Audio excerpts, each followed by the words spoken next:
Now it's already started, so at least nice. Okay, now I'm gonna set up a replay.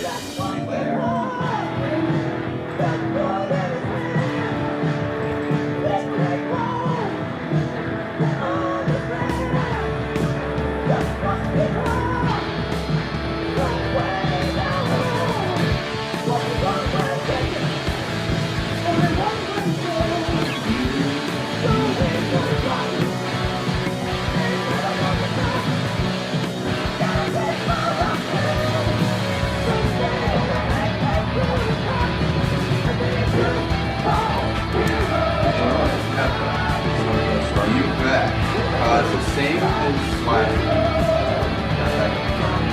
Charlotte plant. I didn't put that information.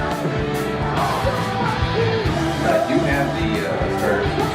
So yeah, so they said, I think the coach sent me the defensive starters for that. So you got that? Yeah. So what are we announcing? Spencer didn't say it that time. Yes, he did. What it's like on you do it? But I mean, you can't see how to do it.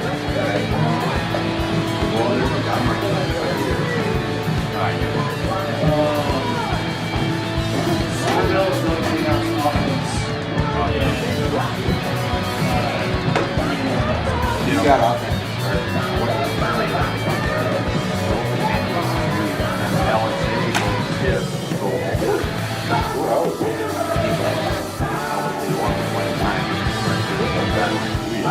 So who do we got for offensive starters? We got Miles is wide receiver. Noah and wide receiver. Yeah. Alex quarterback. Corbin. Yep.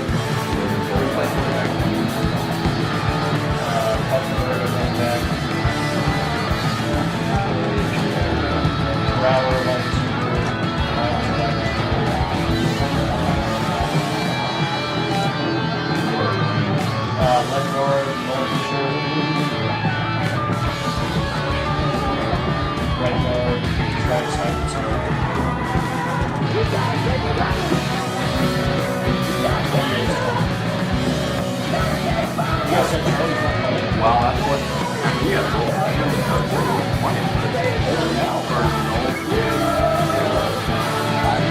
I asked him, I said, if you're going to change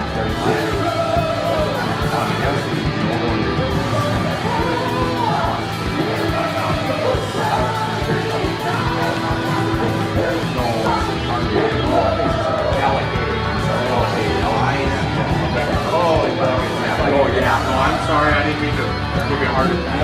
I'm like, we're out. Yeah. No, allocated. For them. Yeah. Allocated.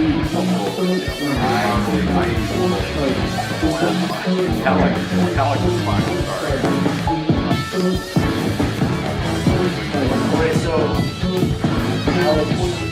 Beyond X's and O's. This is the difference mutual respect makes. This is what character looks like. This is what defines us in South Dakota. This is sportsmanship. School sports. It's not the outcome that matters most, but the way the games are played. This message presented by the South Dakota High School Activities Association and the South Dakota Interscholastic Athletic Administrators Association. Okay, thank you. The innocence of youth. Is there anything any better? But soon they'll be in high school and facing all the same challenges you faced. How to make friends, how to fit in, how to be cool. We want our children to have everything they'll need to live fulfilling and productive lives. Make sure the kids in your family are among the more than 57,000 participants here in South Dakota who take part in high school sports or activities. Everyone at Total Stop are big sports fans.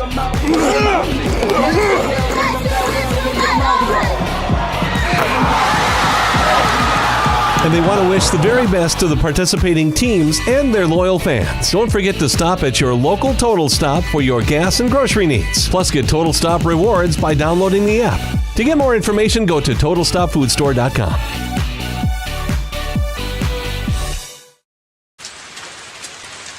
In the market for a new irrigator? Automatic Irrigation in Centerville has you covered. Offering Zimatic irrigators to help you get water to the fields. They tackle all brands when it comes to repairs. Also repairing and selling soak-up grain bins to complete the automatic irrigation game for a touchdown. Go Tornadoes! In times like these, it's good to know there's a place where people know who you are, no matter how long you've been gone. A place where the smells of home cooking are still in the air, where a simple wave warms your heart, and sharing stories is just a way of life. It's good to be home. Agraria Insurance Company, protecting what's important in life. Contact your local Agraria Insurance Company agent. Central Farmers Cooperative, Freeman LLC, is an agriculture-based company that provides products, services, and market access in the areas of agronomy, feed, grain, and petroleum. Whether it is their agronomy team helping with production, the grain team assisting in developing a marketing plan, or many other services the Central Farmers Co-op and Freeman offer, they look forward to servicing and personalizing their patrons' farming operations. With locations across southeast South Dakota for your farming purposes, make it Central Farmers Co-op and Freeman. This month in Grossenberg's calendar, it's their Kids Coloring Contest. If your kid is 6 to 12 years old, they can color the page on the calendar and bring it in to your local Grossenberg location, where their staff will judge, and your kid could win a $100 gift certificate for John Deere merchandise. See any of their 9 Grossenberg locations and get your kid what they want most, $100 in John Deere merchandise, with their coloring contest only at Grossenberg Implement.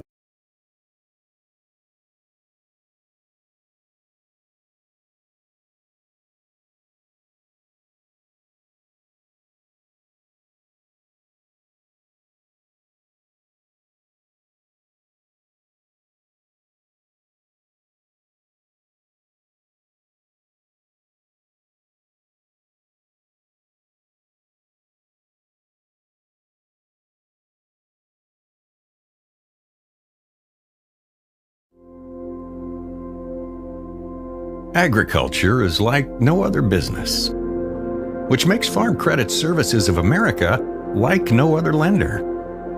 Owned by the farmers and ranchers we serve, our customers have a voice in how we work, a stake in what we do, and share in our success. Discover a lender that works for you at Farm Credit Services of America. At Knutson Masonry, they take pride in their work. They work hard to produce quality masonry as they continue to build their business brick by brick. They are honored to have been a part of numerous projects of all sizes. They do a wide variety of projects, both residential and commercial, across the tri-state region. They have done large projects such as schools and a range of residential, from house exteriors to mailboxes and fireplaces. Knutson Masonry is proud to have served so many satisfied customers and are proud supporters of the Tornadoes.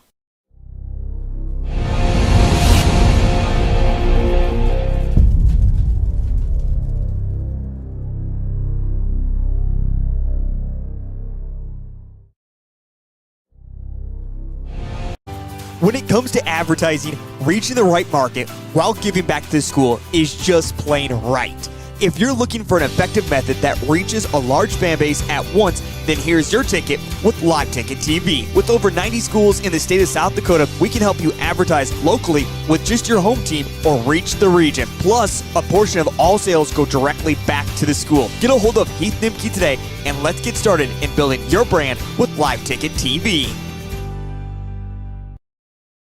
Do you have a pest problem? Got bats, ants, termites?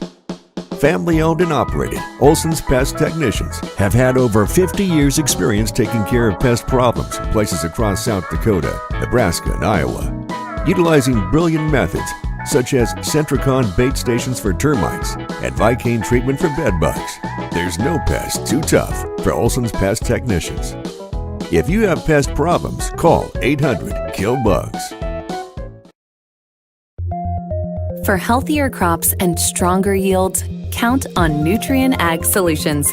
By partnering with the leader in plant nutrition, you'll have access to innovative products and unmatched service that deliver impact and efficiency to every acre. Healthier crops, happier growers. Lead the field this season and beyond. Find your local crop consultant at nutrienagsolutions.com. This is what matters. This is beyond X's and O's. This is the difference mutual respect makes. This is what character looks like. This is what defines us in South Dakota. This is sportsmanship. School sports, it's not the outcome that matters most, but the way the games are played. This message presented by the South Dakota High School Activities Association and the South Dakota Interscholastic Athletic Administrators Association. The innocence of youth. Is there anything any better? But soon they'll be in high school and facing all the same challenges you faced. How to make friends, how to fit in, how to be cool. We want our children to have everything they'll need to live fulfilling and productive lives. Make sure the kids in your family are among the more than 57,000 participants here in South Dakota who take part in high school sports or activities. Everyone at Total Stop are big sports fans.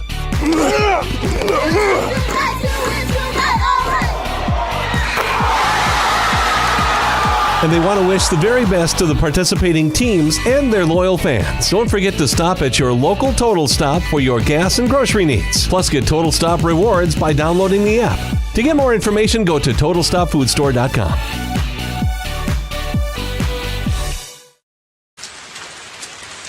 In the market for a new irrigator? Automatic Irrigation in Centerville has you covered. Offering Zimatic irrigators to help you get water to the fields. They tackle all brands when it comes to repairs. Also repairing and selling soak-up grain bins to complete the automatic irrigation game for a touchdown. Go Tornadoes! In times like these, it's good to know there's a place where people know who you are, no matter how long you've been gone. A place where the smells of home cooking are still in the air, where a simple wave warms your heart, and sharing stories is just a way of life. It's good to be home. Agraria Insurance Company, protecting what's important in life. Contact your local Agraria Insurance Company agent. Central Farmers Cooperative, Freeman LLC, is an agriculture-based company that provides products, services, and market access in the areas of agronomy, feed, grain, and petroleum. Whether it is their agronomy team helping with production, the grain team assisting in developing a marketing plan, or many other services the Central Farmers Co-op and Freeman offer, they look forward to servicing and personalizing their patrons' farming operations. With locations across southeast South Dakota, for your farming purposes, make it Central Farmers Co-op and Freeman. This month in Grossenberg's calendar, it's their Kids Coloring Contest. If your kid is 6 to 12 years old, they can color the page on the calendar and bring it in to your local Grossenberg location, where their staff will judge, and your kid could win a $100 gift certificate for John Deere merchandise. See any of their 9 Grossenberg locations and get your kid what they want most: $100 in John Deere merchandise with their coloring contest only at Grossenberg Implement.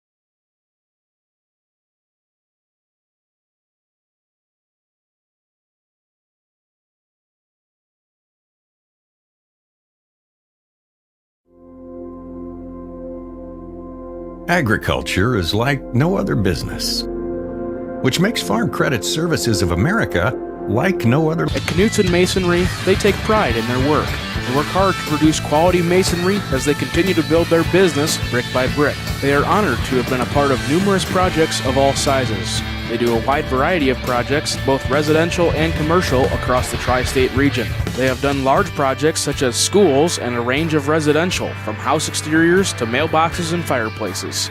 Knutson Masonry is proud to have served so many satisfied customers and are proud supporters of the Tornadoes.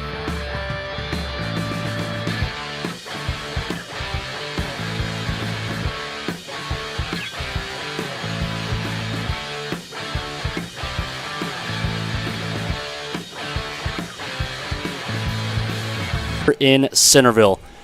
Charlie, sunny, 67 degrees. It is an absolutely perfect night here for some Friday Night Lights. Yeah, you can't make it up, Spencer. It's beautiful. It's a lot nicer than last week. We were really warm up in the booth last week. Our computer was nearly overheating last week. And if you're noticing, our stream looks a lot better this week. We have no red question marks floating around, and we're cooking with gas. So we appreciate you working with us last week and now this week. We got it all fixed, and our IT department got to work and figured out our problem, and we're happy to be back in normal for our production tonight. And a great night in Centerville for sure, and happy to be up here. Our PC is not overheating, and it works just all great. And Billy, you're here as well, so we're happy to be here with you tonight. Yeah, this will be my first actual game on the headset for the Centerville Tornadoes. Ran production and was out helping the Vermilion Tanagers. So your first ever 9-man officially. Yes, official broadcast for 9-man football.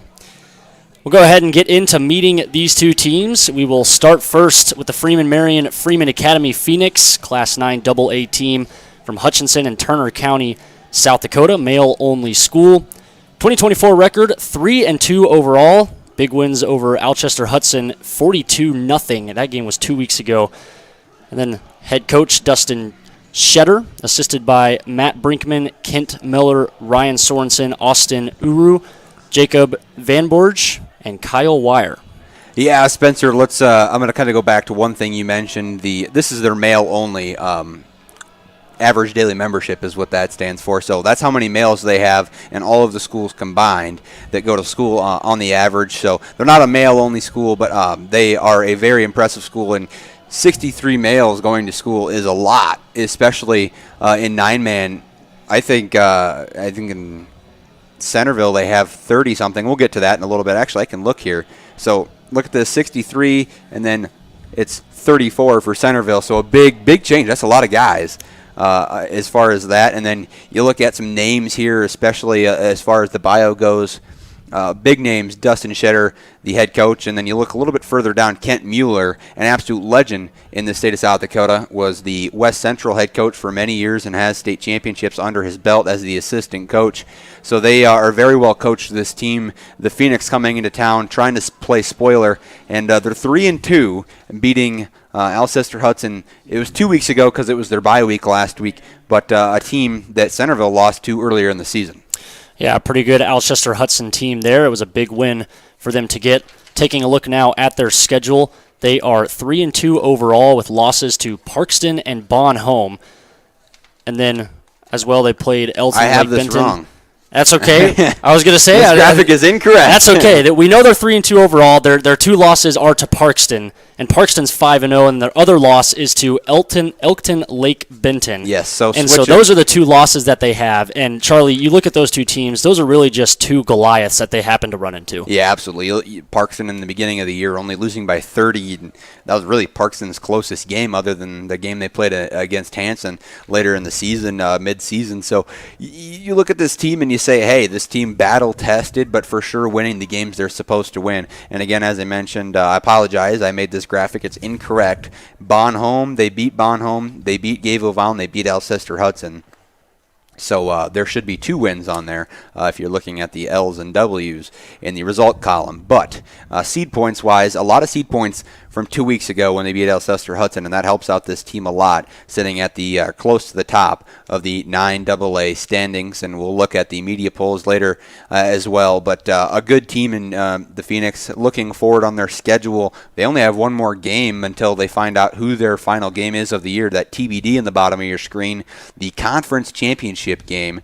And these two teams battling it out, Freeman Mary and Freeman Academy, I think would clinch the spot in the championship game at home at the end of the season if they were to win tonight, per a very good source. And so we'll find out if they will be playing in the championship game for the conference or not. But on the other side of the field, Centerville also competing to try to make it to the conference championship game at 3-2, and it's a big step for them today.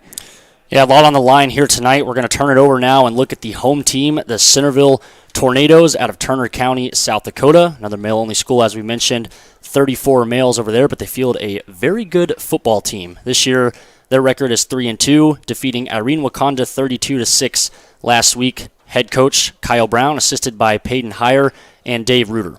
Yeah, as well as Tucker Tornberg over in the booth. He's their home team head coach in the booth, or not head coach, but assistant coach in the booth. And you'll hear me kind of talking to him throughout the night. He's right next to us and got thin walls, and there's been a couple times where I've dropped tidbits of information to him or just things that I noticed. So it's always fun to have Tucker next to us and a good relationship with him. Also, the girls' high school basketball head coach coming off of a state championship game. So, or a state championship win. Super fun year for us, calling some girls basketball and getting to know the Centerville community pretty well. If we look at the schedule so far for the Tornadoes, they opened up against DuBrook area, winning 37-26. I really struggle with these graphics, man. I'm noticing so many errors. It's 3-2 is their record in the top right. 3-2 is their record. They have a loss to Alcester Hudson, 44-70. Then they beat Garrettson, 37-20. Lost to St. Mary's, 44-46. And then last week, beat Irene Wakanda 32-6. One thing standing out, St. Mary's 6-0, and they really only lost by 2 points. It was a very close game, Charlie. That's a pretty good stat. Well, Centerville folks who are watching this stream right now are batting an eye at this one, because if you watch the game, it was Centerville's game to win, and they just simply lost the game. It was not ideal, and a lot of onside kicks went towards the way of St. Mary's coming back in the game. There was one point they led by 16 or more, I believe, for sure 16. But not a game that Centerville wants to think about, but they took something away from that, and that's that they can compete with good teams in the state of South Dakota. The number 2 team in Class 9B is Del Rapids St. Mary's. So, and then you go to last week's game where we had it here on Centerville Tornadoes Live. The scoreboard doesn't necessarily reflect what actually happened in the game. It was a lot closer than a guy thinks. At halftime, it was 12-6. And we were looking around saying, hey, what's going on here? We should really roll this team in the second half, especially in the fourth quarter. The Tornadoes got to rolling and found a way to win. So you look at power points, or seed points, if you will, in the seed points column. They have not got more than 41 points from anybody this year. However, if they were to beat Freeman Mary and Freeman Academy tonight, they would take a large step in getting more power points and potentially hosting a first-round playoff game and trying to get themselves up into there. But it starts with a win tonight against the Phoenix at 3-2, not 2-2, in the top right corner. Yeah, and you talk about, a little bit of a slow start against Irene Wakanda. Not going to fly tonight, most likely, against a very talented Freeman Mary and Freeman Academy Phoenix football team, but we'll get more into that. For now, we're going to step aside for the first section of our pregame show here on Centerville Tornadoes Live. We'll be back in a moment after some messages from these sponsors. At Knutson Masonry, they take pride in their work. They work hard to produce quality masonry as they continue to build their business brick by brick. They are honored to have been a part of numerous projects of all sizes. They do a wide variety of projects, both residential and commercial, across the tri-state region. They have done large projects such as schools and a range of residential.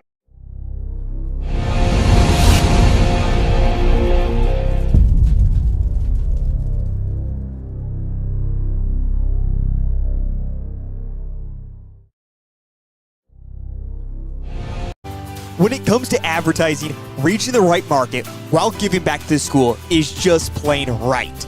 If you're looking for an effective method that reaches a large fan base at once Then here's your ticket with Live Ticket TV. With over 90 schools in the state of South Dakota, we can help you advertise locally with just your home team or reach the region. Plus, a portion of all sales go directly back to the school. Get a hold of Heath Nimke today and let's get started in building your brand with Live Ticket TV. Do you have a pest problem? Got bats, ants, termites?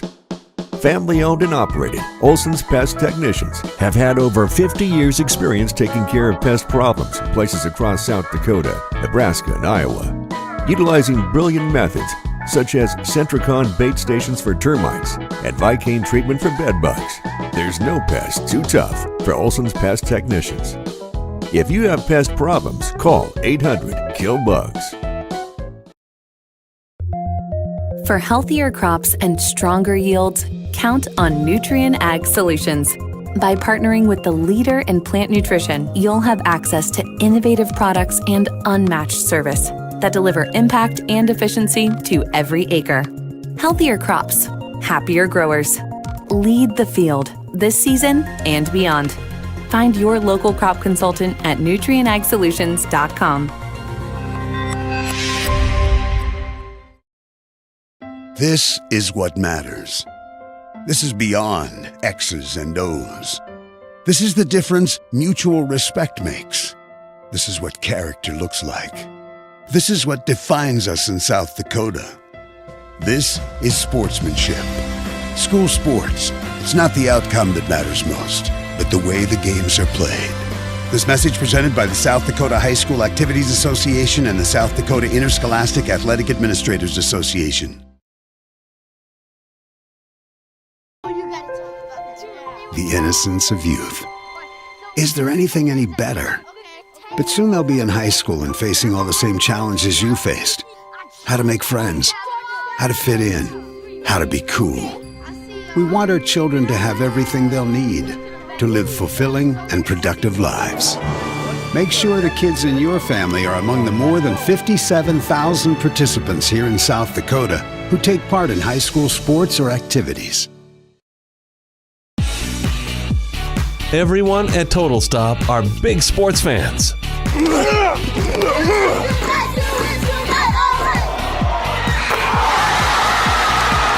And they want to wish the very best to the participating teams and their loyal fans. Don't forget to stop at your local Total Stop for your gas and grocery needs. Plus, get Total Stop rewards by downloading the app.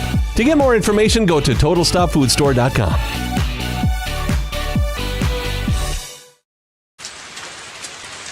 In the market for a new irrigator? Automatic Irrigation in Centerville has you covered. Offering Zimmatic irrigators to help you get water to the fields. They tackle all brands when it comes to repairs. Also repairing and selling soak-up grain bins to complete the automatic irrigation game for a touchdown. Go Tornadoes! In times like these, it's good to know there's a place where people know who you are, no matter how long you've been gone. A place where the smells of home cooking are still in the air, where a simple wave warms your heart, and sharing stories is just a way of life. It's good to be home. Agraria Insurance Company, protecting what's important in life. Contact your local Agraria Insurance Company agent. Central Farmers Cooperative, Freeman LLC, is an agriculture-based company that provides products, services, and market access in the areas of agronomy, feed, grain, and petroleum. Whether it is their agronomy team helping with production, the grain team assisting in developing a marketing plan, or many other services the Central Farmers Co-op and Freeman offer, they look forward to servicing and personalizing their patrons' farming operations. With locations across southeast South Dakota, for your farming purposes, make it Central Farmers Co-op and Freeman. This month in Grossenberg's calendar, it's their Kids Coloring Contest. If your kid is 6 to 12 years old, they can color the page on the calendar and bring it in to your local Grossenberg location, where their staff will judge and your kid could win a $100 gift certificate for John Deere merchandise. See any of their 9 Grossenberg locations and get your kid what they want most, $100 in John Deere merchandise, with their coloring contest only at Grossenberg Implement.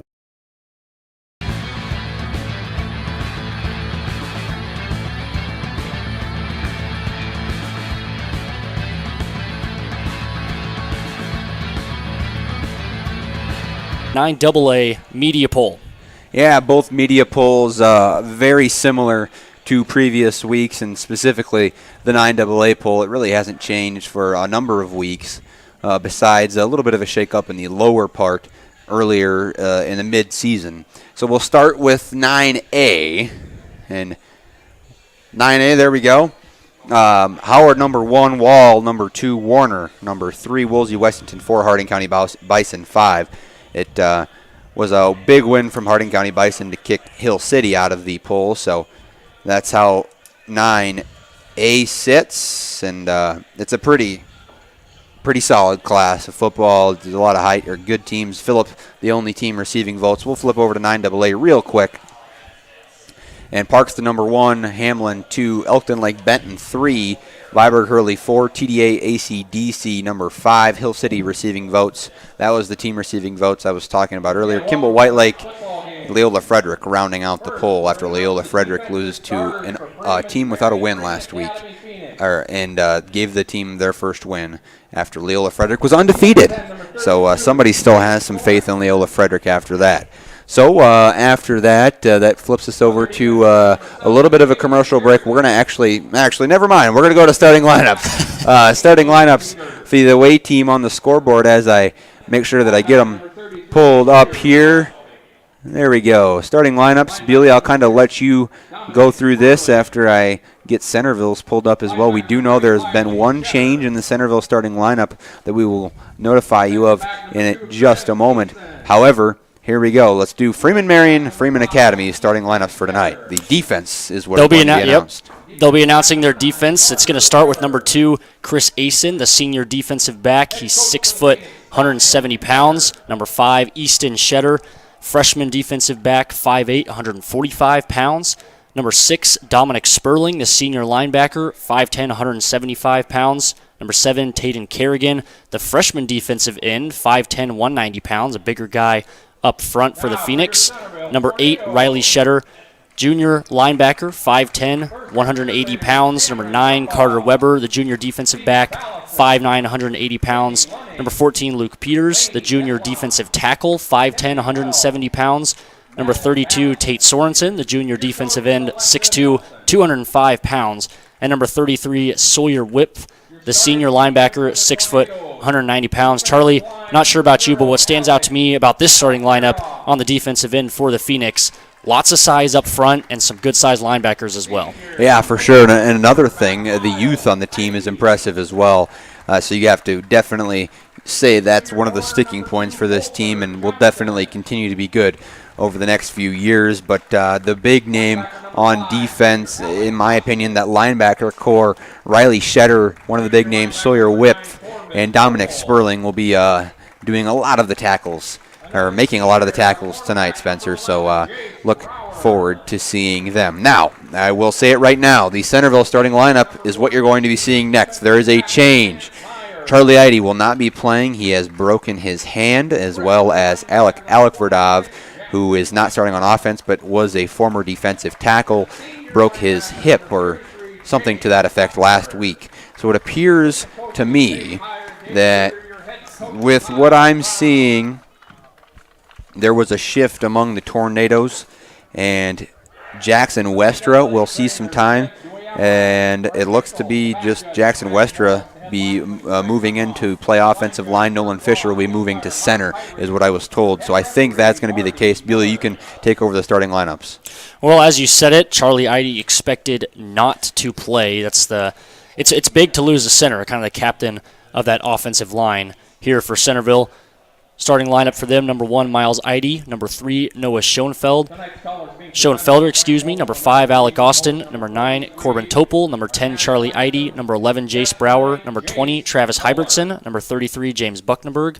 And number 85, Nolan Fisher. And with the conclusion of that brings us to our national anthem here at Stan Schmidt Sports Complex. We'll step aside and have it here on Live Ticket TV.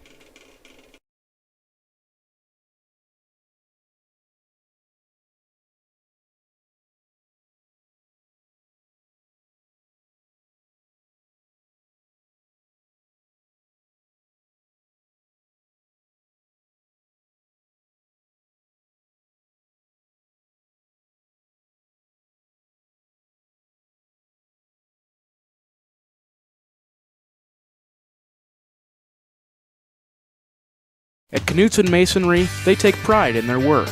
They work hard to produce quality masonry as they continue to build their business brick by brick. They are honored to have been a part of numerous projects of all sizes. They do a wide variety of projects, both residential and commercial, across the tri-state region. They have done large projects such as schools and a range of residential, from house exteriors to mailboxes and fireplaces. Knutson Masonry is proud to have served so many satisfied customers and are proud supporters of the Tornadoes.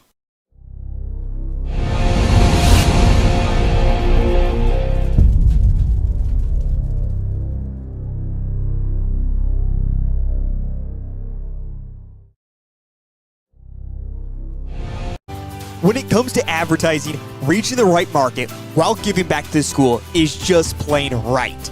If you're looking for an effective method that reaches a large fan base at once, then here's your ticket with Live Ticket TV. With over 90 schools in the state of South Dakota, we can help you advertise locally with just your home team or reach the region. Plus, a portion of all sales go directly back to the school. Get a hold of Heath Nimke today, and let's get started in building your brand with Live Ticket TV. Do you have a pest problem? Got bats, ants, termites? Family owned and operated, Olson's Pest Technicians have had over 50 years experience taking care of pest problems in places across South Dakota, Nebraska, and Iowa. Utilizing brilliant methods such as Centricon bait stations for termites and Vicane treatment for bed bugs, there's no pest too tough for Olson's Pest Technicians. If you have pest problems, call 800-KILL-BUGS. For healthier crops and stronger yields, count on Nutrien Ag Solutions. By partnering with the leader in plant nutrition, you'll have access to innovative products and unmatched service that deliver impact and efficiency to every acre. Healthier crops, happier growers. Lead the field this season and beyond. Find your local crop consultant at nutrienagsolutions.com.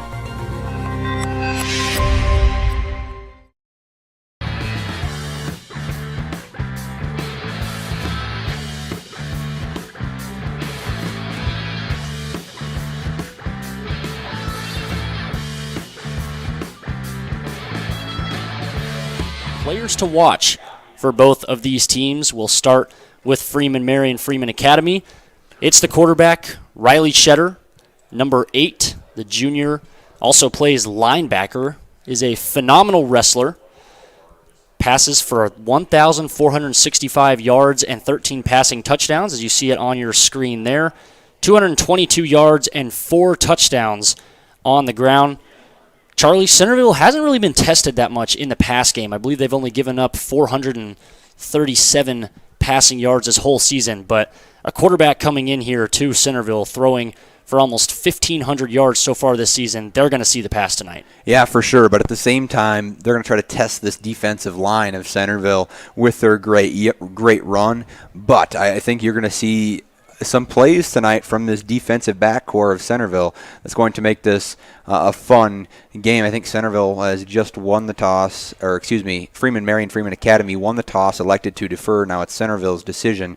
But now let's talk about the Centerville player to watch, and that's Alec Austin. As usual, he the number 5, the junior quarterback and linebacker. You'll see him play the edge a little bit. He's the number 1 quarterback in the class of 2026 per Prep Red Zone South Dakota. That was came out 2 weeks ago. He's a 4-sport athlete, a 605 sports game changer. Has 1,473 yards and 15 passing touchdowns. And on the ground, he has 256 yards and 5 rushing touchdowns. That's the players to watch for both of these teams, and that rounds out our pregame. Excellent timing, Bewley. You can't make that up. We look at the toss, and the Tornadoes will get the ball first. On the left side of your screen, we'll go from the east side of the Stan Schmidt Sports Complex to the west side as you're facing south here in Centerville. So happy to be with you tonight, Spencer. Should be a great game here at the Stan Schmidt Memorial Complex. As we mentioned, absolutely beautiful weather here tonight. Could not ask for a better night of football. As producer Morgan said, it's not quite winter chilly, but it's not quite summer hot. It is perfect fall weather here tonight. Yeah, surprised she's not wearing a coat, but this is beautiful weather nonetheless. We're happy to be with you tonight here in Centerville. and it should be a great time. If Morgan wants to put our announcers thing up on the bottom, there we are. Myself, Charlie Preen, Spencer Bealey will be on the call, and Morgan Benzo on production. Well, here we go. Back deep to return Eide. He's a very dangerous guy. You're going to like to see this, Spencer. Couple of great kickoff returns in that last game against Irene Wakanda. He lets this one trail into the end zone, and we'll start with a touchback from kicker Tayden Kerrigan. So that will bring on, again, our player to watch, number 5, Alec Austin, the junior quarterback for this Centerville Tornadoes team. 6'2", 205 pounds. Can throw the ball, can run the ball. 1,473 passing yards, 15 touchdowns. Has thrown 8 interceptions, though, Charlie, and that's a point that I think is going to be crucial tonight, especially against a very talented Freeman team, is limiting the turnovers. He's going to air this thing out, Spencer. That's the big thing tonight, is if he can keep things safe out there with what he throws. He's got a heck of an arm. He's got a cannon. It's just a matter of if his wide receivers can get under it. They're going to start off early. Yep, here's a pass complete on the far sideline immediately to Miles Eide, and he goes out right at about the line to gain. And they will move the chains. It's a 1st and 10, first down for Centerville. Yeah, Eide, he's the go-to guy. He's all over the field. You'll see him move around and be in some different spots today, but he's usually the go-to guy. If Austin's looking down the field, his first read is always Miles Eide. 39 catches for 560 receiving yards, and he is very good after the catch. They'll go on the ground here and stopped for no gain right at about the line of scrimmage. Coulter Johnson had nowhere to go. See, that's a new look. Coulter Johnson usually not in the backfield, so that's a new wrinkle today in Coach Brown's offense. So we'll monitor that to see how often Coulter Johnson's actually in the backfield. Buckneberg usually the guy back there to protect, but I'd say Johnson much quicker as things go. Here's the empty set. Again, confirmed, Charlie Eide not starting at center. It is Nolan Fisher, to our suspicion. Brower came in motion. They hit him right at the line of scrimmage. It makes one man miss, but is brought down for a short gain of about 2.5 yards. Well, here's a big third down, Spencer. Tornadoes tried to show that they usually throw a bubble screen that right side, and you show that enough that teams are usually going to suck over to that. Well, that time they throw the backside screen for little gain. They like to go to Jace Brower. They did it multiple times last week against Irene Wakanda in short yardage and deep yardage situations. Here's Austin dropping back to pass on third down. Escapes the pocket. We see a flag come in the backfield. Pass incomplete, but odds are this one might not have counted. It is holding called against the Tornadoes. And you wait the official number. I'm not quite sure. We'll see, though. They are going to back him up, so we're going to try third down again. See, I don't know if I would have done that. I think the Tornado is pretty dangerous here, no matter the down and distance. Yeah, I might have declined that penalty if I was defensive coordinator or head coach, but we'll see. We know that Alec Austin, very capable of throwing the deep ball, and some very talented Centerville receivers. Mainly just a matter of if he has the time to drop back and get set to unload deep. Empty set. Austin over the middle. It's caught, but it's going to be well short. Corbin Topol about 5 yards short of the line to gain. Would have been the same result, Spencer. So, just an extra rep on defense. Darn right. I'd guess they're going to punt this thing away. If they do, it'll be Austin back there to boot it. Could be a pooch punt, too. Maybe they're going to go for it. Hard to tell here just yet. Only 4th and 5, 4th and 6th. And Austin looks to pass. It's a quick out route complete to Jace Brower. They got it. It's a first down. That was a heck of a play. They knew exactly where they wanted to go. And here's one thing you want to look at, Spencer, is that near side cornerback played a ways off of Brower.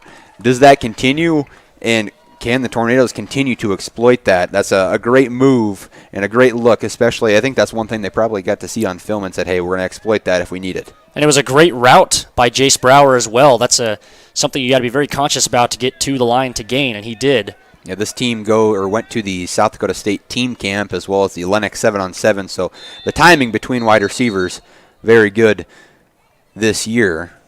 Pre-snap flag thrown. Believe we're going to get a false start called on the Tornadoes. Encroachment. No.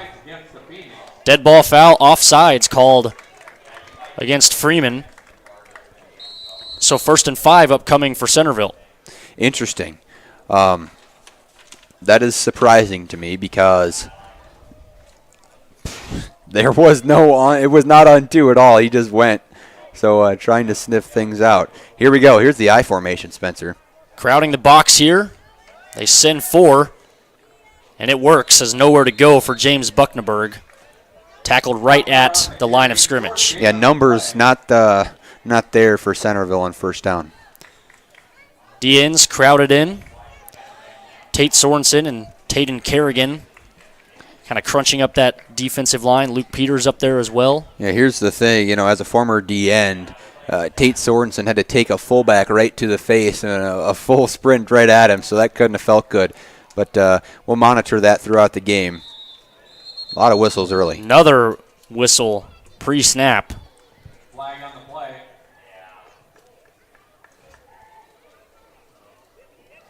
Once again, offside. Another offsides called on the Phoenix. Kerrigan and Sorensen are trying to get as much room as they can up front. That's wild. We'll see how that continues. Back-to-back offsides. It's a free 10 yards and a free 1st down for Centerville. Charlie, again, clash of great teams. Penalties in an area that are going to come in very crucial, especially as we get later into this ballgame. Yeah, for sure. You have to limit your penalties, and Centerville killed by him last week, but we'll see if they're on the other side of it this week. Schoenfelder in motion. Austin back to pass. Finds him on the sideline. It's caught for about a gain of 6 yards. I'm going to get a replay here. And maybe not. I messed up the replay. Oh, there we go. Send it. There we go. I do have the replay. Did he get his feet in? I thought he that did. Was beautiful. Good job, Morgan.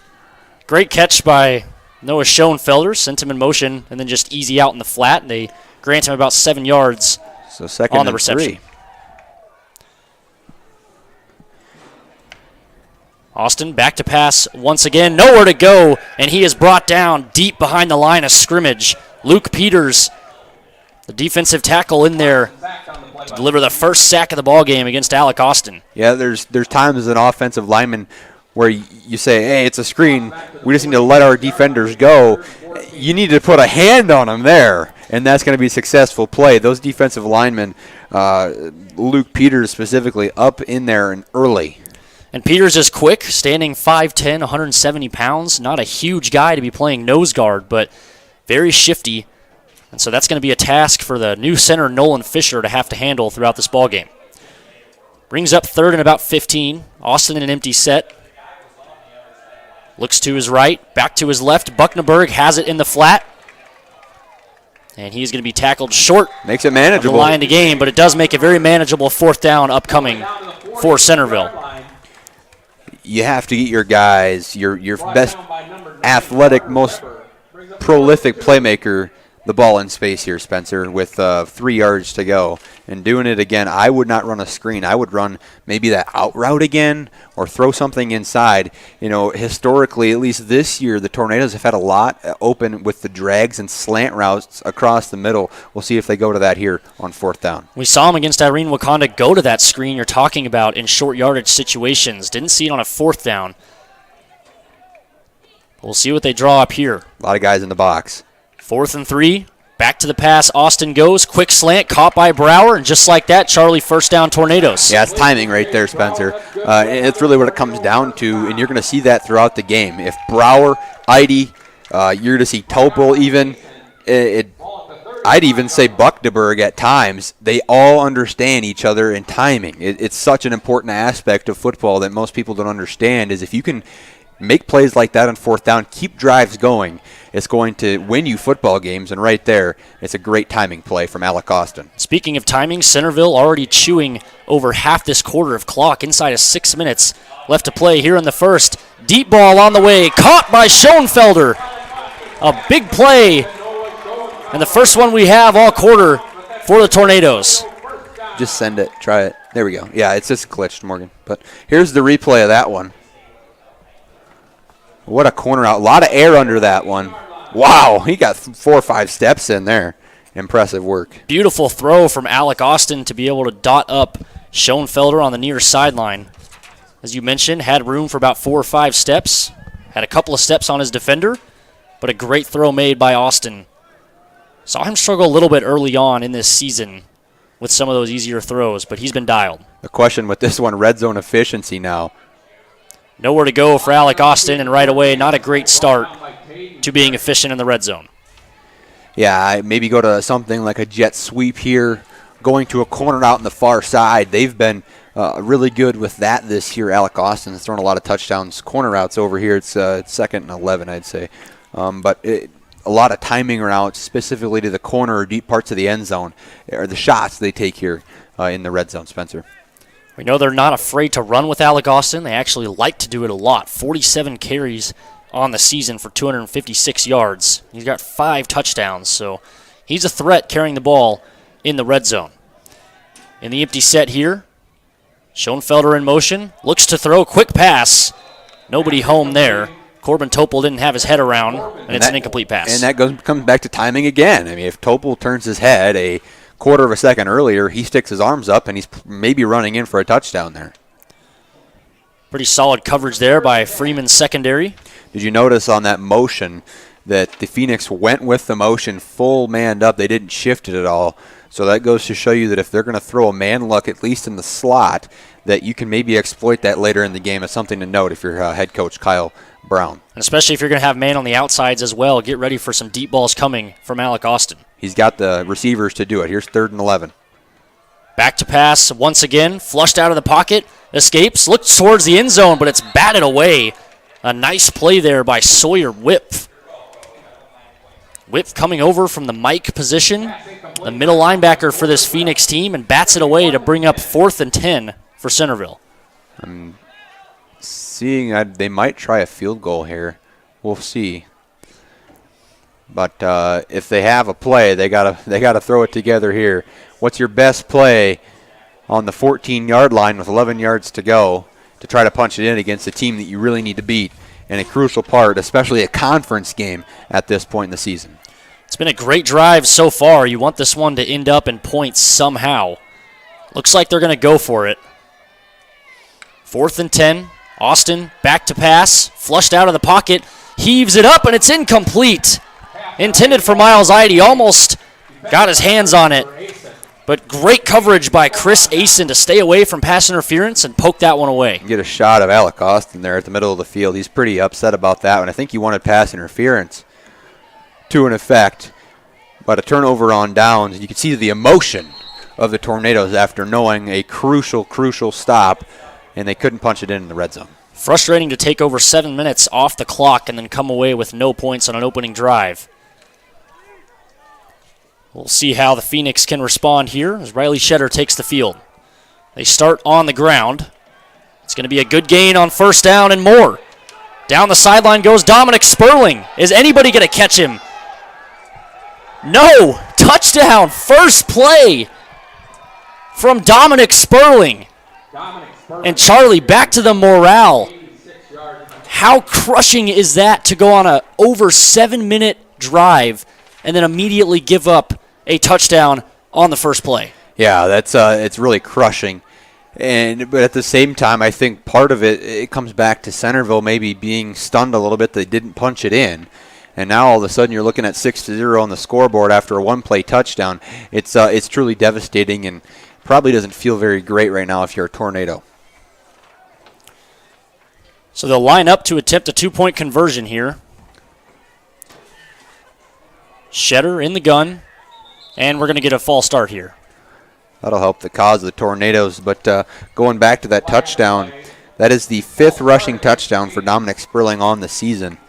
He adds a lot more yards onto his season total right there. Was it 86 yards? Yeah, it was. I believe so. Pretty close. Give or take 1 or 2 maybe, but a long run nonetheless. Thought Miles Eide had a chance to drag him down. Tough angle, though, on a speedy Dominic Sperling. Here's Shetter dropping back to pass.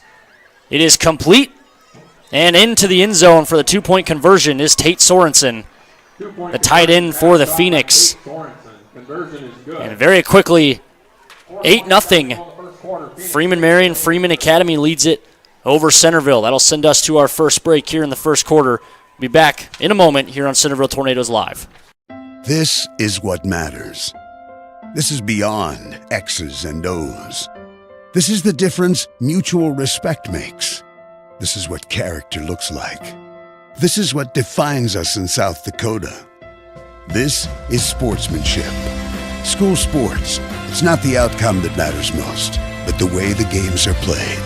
This message presented by the South Dakota High School Activities Association and the South Dakota Interscholastic Athletic Administrators Association. The innocence of youth. Is there anything any better? But soon they'll be in high school and facing all the same challenges you faced. How to make friends, how to fit in, how to be cool. We want our children to have everything they'll need to live fulfilling and productive lives. Make sure the kids in your family are among the more than 57,000 participants here in South Dakota who take part in high school sports or activities.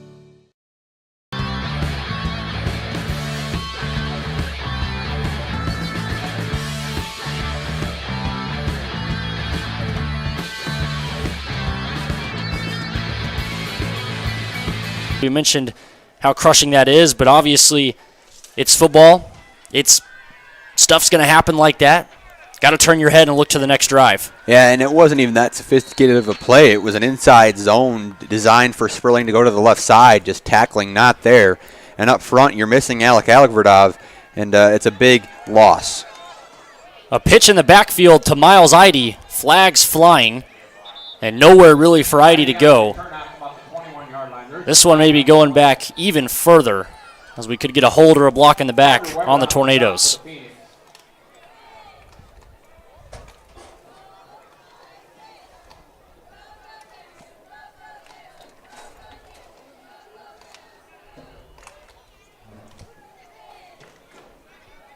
It is a block in the back on the Centerville receiving team. It looks like right now on the near sideline, Miles Eide a little bit slow walking over to the huddle. He's kind of doubled over. Maybe got the wind knocked out of him after that tackle on the receiving end. But makes his way over to the huddle and looks like he'll start in the slot here for the Tornadoes. Working from their own 10, Austin will start in the gun. Coulter Johnson will be his running back. Motion for Eide, looks that way, finds Schoenfelder, who goes for a decent gain on first down. We'll credit him about 7 or 8 yards. Correction, 9 yards. Good spot. We'll take that. Great spot for Centerville. 1 yard short of the line to gain, brings up 2nd and 1.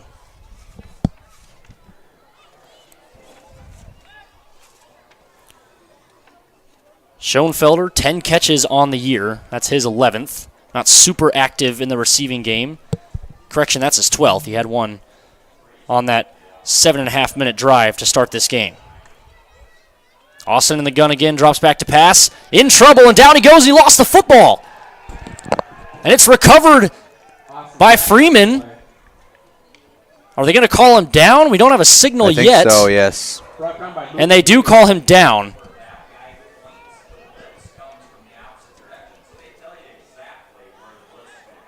And we actually, next door, hear Tucker Tornberg talking about the blitz and how he's saying it's recognizable pre-snap. Yeah, but they're just not picking it up. Yeah, for sure. And That's one thing you're going to have to retool at halftime and make that adjustment. But the clock's moving right now, and Freeman Marion, Freeman Academy finding ways to get to Alec Austin fast. It was once again Luke Peters, the first one in the backfield, disrupting Alec Austin's plans. And another pre-snap penalty. It's a delay. Delay of game on Centerville. And after what seemed like a very promising first drive, Charlie, just backup after backup after backup here. Yeah, but you got to go back to what, your bread and butter is, what you do best, and that's get it to your playmakers in space, but it's also hard to do. You're on the 4-yard line right now and trying to battle out of being in your own territory. You're being so far backed up that you go 4 more yards backwards, Alec Austin is going to be standing in the end zone. He is in the end zone taking this snap.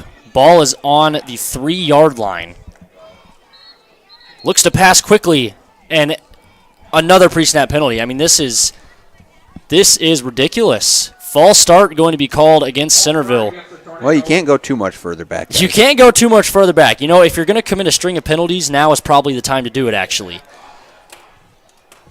But feeling the unrest in this Centerville faithful fan base here, as it has just been a sloppy start to this ball game. Yeah, not the start the Tornadoes were looking for. Turned about 180 degrees north-south after that first drive. 3:33 left here in the first quarter. Austin in the gun in his own end zone. Quick out to Schoenfelder, who was immediately forced out of bounds for a short gain. Maybe a yard.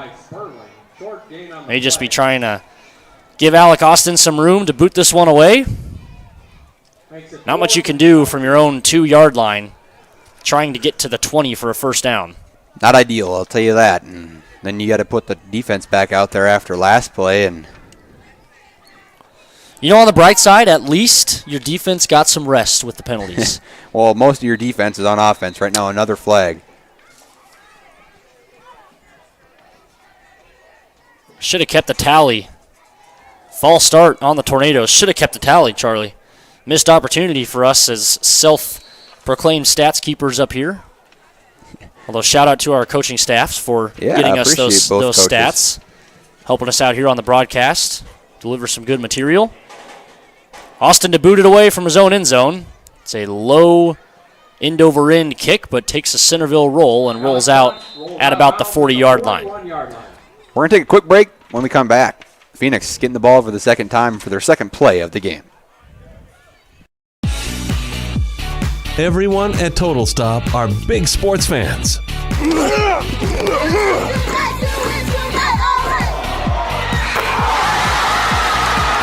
And they want to wish the very best to the participating teams and their loyal fans. Don't forget to stop at your local Total Stop for your gas and grocery needs. Plus, get Total Stop rewards by downloading the app. To get more information, go to TotalStopFoodStore.com.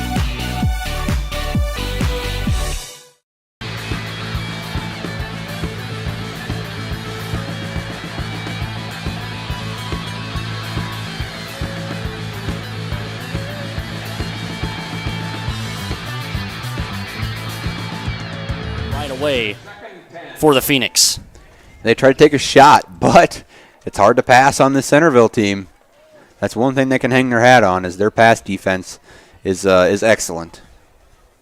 So brings up 2nd and 10. Not a bad idea on first down to take a deep shot. Of course, you want to mention that this Centerville secondary is going to get tested. They have a lot of athletes out there, but it is going to get tested today. Phoenix still averaging 42 yards a play. Here's a quick route into the flat and makes one man miss and goes past the first down marker, as that was Luke Peters, the nose guard, and also slot receiver / running back. That's the stuff. Again, at 5'10", 170, kind of allows you to play all positions on the field, especially here in 9AA. Peters takes it to the 25, excuse me.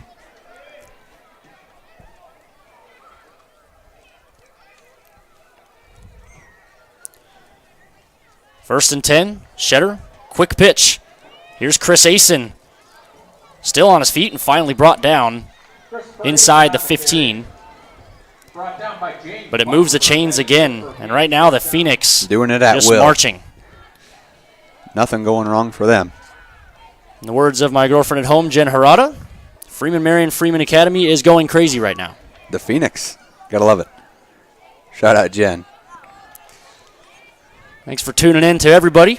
Spencer Bewley alongside Charlie Breen here on Centerville Tornadoes Live. Morgan Benzo, not on the mic tonight. Handoff inside once again, and this one's going to go for another touchdown. Dominic Sperling gets his second of the game. Almost untouched too, Charlie. Yeah, tackling. Not the strong suit for the Tornadoes through the first quarter and nearing the end of the first quarter. So a very defeated-looking Centerville team out there to try and stop a two-point conversion to avoid going down by 16 here in the first quarter. But not a lot of energy in the crowd, on the sideline, on the field for Centerville after that opening drive. Here's Shetter in the gun for the two-point conversion. Sperling to his left. They give it to him. Off-tackle run, spins across, and into the end zone.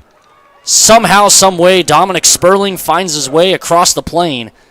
And just like that, 16-0 here with 2 minutes left in the first quarter. We'll step aside for just a moment here on Centerville Tornadoes Live. In the market for a new irrigator? Automatic Irrigation in Centerville has you covered.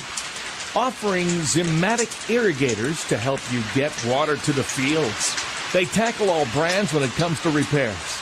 Also repairing and selling soak-up grain bins to complete the automatic irrigation game for a touchdown. Go Tornadoes! In times like these, it's good to know there's a place where people know who you are, no matter how long you've been gone. A place where the smells of home cooking are still in the air, where a simple wave warms your heart, and sharing stories is just a way of life. It's good to be home. Agraria Insurance Company, protecting what's important in life. Contact your local Agraria Insurance Company agent.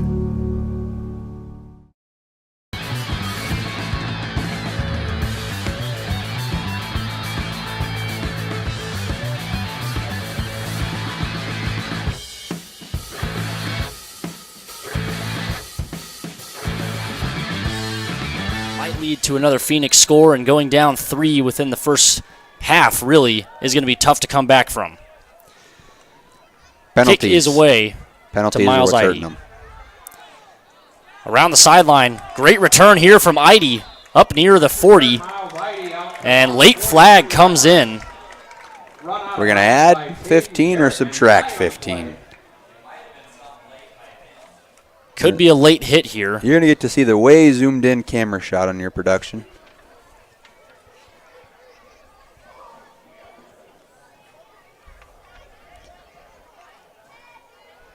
Late hit out of bounds. We do get a late hit out of bounds on the Phoenix. So a big break there for Centerville to maybe kickstart this drive. Going to be 15 yards.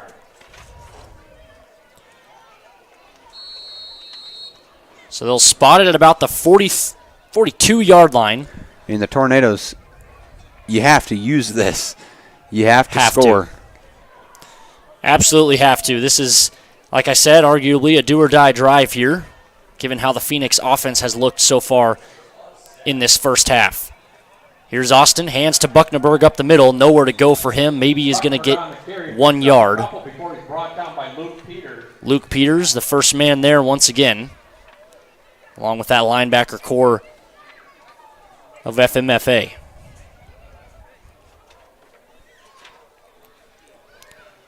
Just shy of the 40. 2nd and 9 upcoming.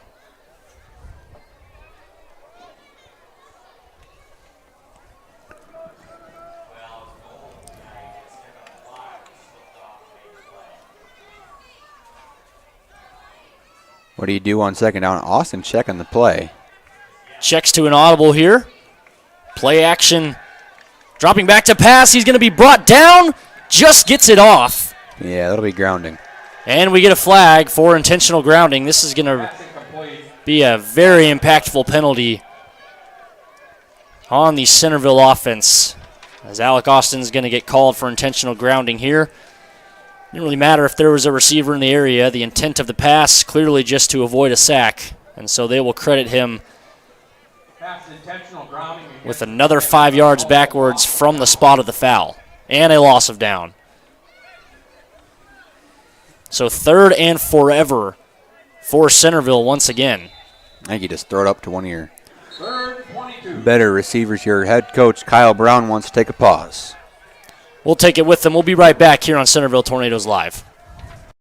Central Farmers Cooperative, Freeman LLC, is an agriculture-based company that provides products, services, and market access in the areas of agronomy, feed, grain, and petroleum. Whether it is their agronomy team helping with production, the grain team assisting in developing a marketing plan, or many other services the Central Farmers Co-op and Freeman offer, they look forward to servicing and personalizing their patrons' farming operations. With locations across southeast South Dakota, for your farming purposes, make it Central Farmers Co-op and Freeman.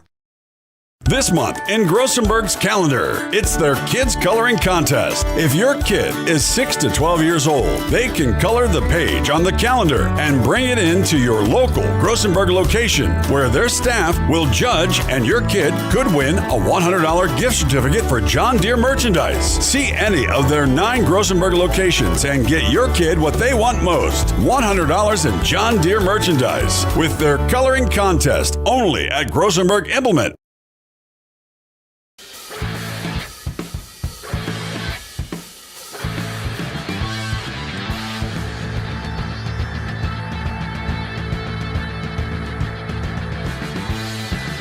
Throwing up to Miles Eide here. Jace Brower a close second, but you have to get time first off. Second off, you have to make sure that your guy is open here, and it very well could be. Not a lot of deep help on this near side. It's Brower, the man on the near side. They throw a quick out route to Schoenfelder, who almost made one man miss. He dropped somebody, but pick up about 9 yards. And expect Centerville to go for this 10 out of 10 times in this situation. Brings up 4th and 15. Just so much open space on this near side. You got to run some sort of scissors concept, and you're scoring. You're fast enough. But you mentioned time has been the biggest issue for Alec Austin. Luke Peters especially has been in the backfield what feels like every play.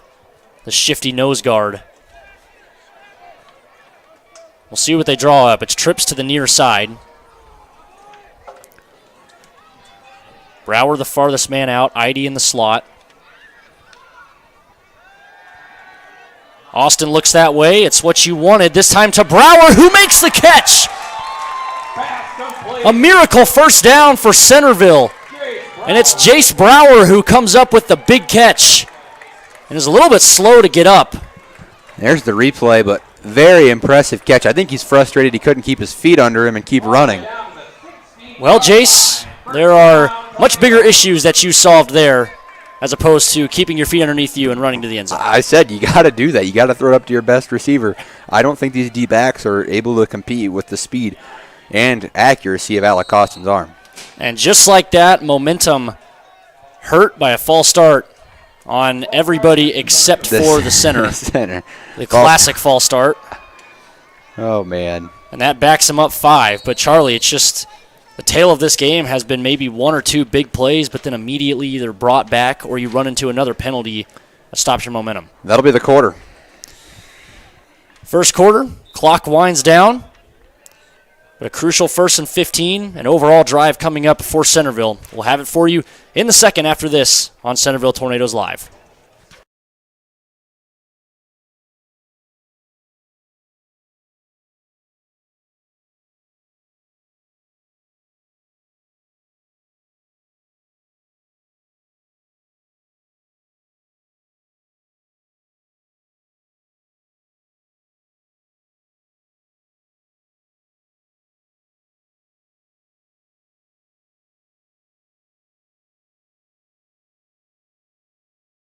At Knutson Masonry, they take pride in their work.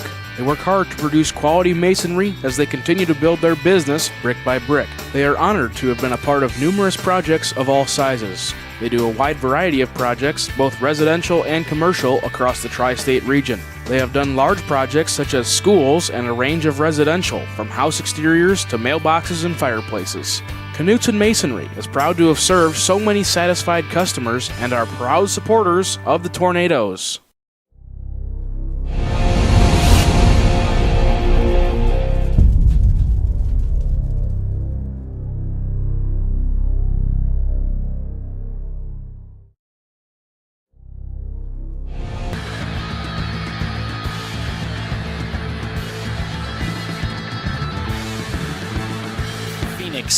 Lead it over the Tornadoes.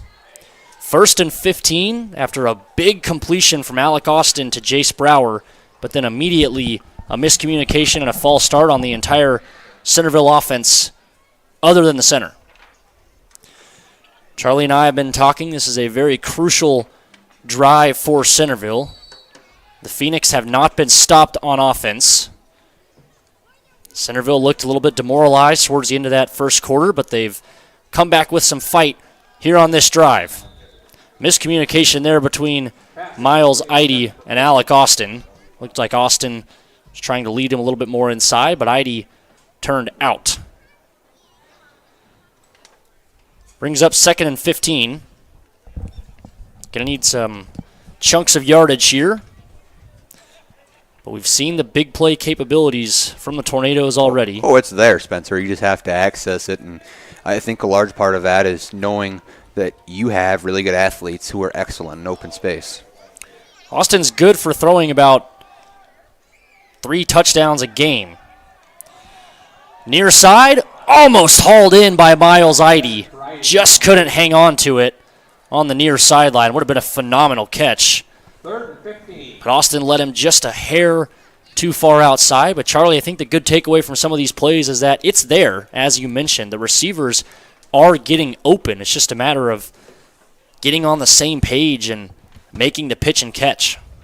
Yeah, for sure. And I think it's there, especially on that play. But it brings up another 3rd and long, and it's hard. It's not even manageable. It's just 3rd and long, and you have to be able to find a way to convert again to stay in this one. Maybe thinking about an end zone shot here. Austin drops back to pass, has some protection. They go that way. Schoenfelder can't find it, and he had a step on the defender. That was a heck of a ball. It was a perfect pass, and Schoenfelder had the separation on the defensive back. It was Riley Shetter in coverage who got beat by Schoenfelder. And again, just quarterback and receiver not on the same page. And it results in a missed touchdown for the Tornadoes. So 4th and 15 now. Again, imagining something similar, some kind of end zone shot here while you have the space. No use in trying to throw to the 5-yard line. Brower in motion. They go to Eide here. Similar route. Goal line fade. Just broken up. Great defense that time from Riley Shetter, who this time was not beat by Miles Eide. Eide got 2 hands on it and almost hauled it in. And it would have been a stellar catch from the senior. Instead, it's a turnover on downs, and out come the Phoenix offense.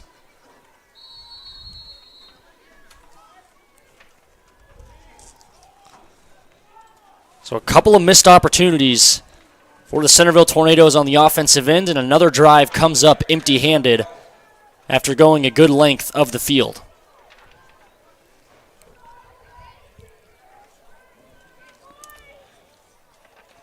First and 10 from the 20. Handoff here. And breaking a couple of tackles is Dominic Sperling, and he's out across the chains for a first down on the first play. Brought down by Austin. That's good for a Phoenix first down.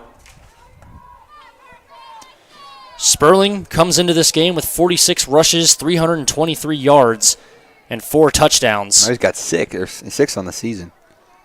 We see it. 7 on the season. He's got 3 receiving touchdowns. Right. And, of course, with the 2 he's already scored this ballgame. 6 total rushing touchdowns, 3 passing touchdowns. He's looking to get into double digits tonight. Gets the carry here, breaks a couple of tackles, finds a hole, and he goes down the sideline. Idy trying to catch him, and he can't. The 3rd touchdown and the 10th on the season for Dominic Sperling.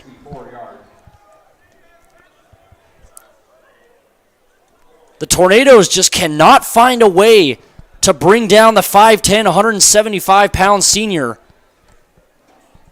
And he finds his 10th touchdown of the season on a huge run. Yeah, tackling the big issue. Tornadoes in a deep hole already. It's early in the first quarter and just going back to tackling. And it really doesn't feel like it should be that way. We've had great drives put together by the Tornadoes, but it's just been an utterly dominant performance from this Phoenix offense, who's held on just enough to continue a shutout against the Tornadoes, but on the offensive end, lead it 24-0.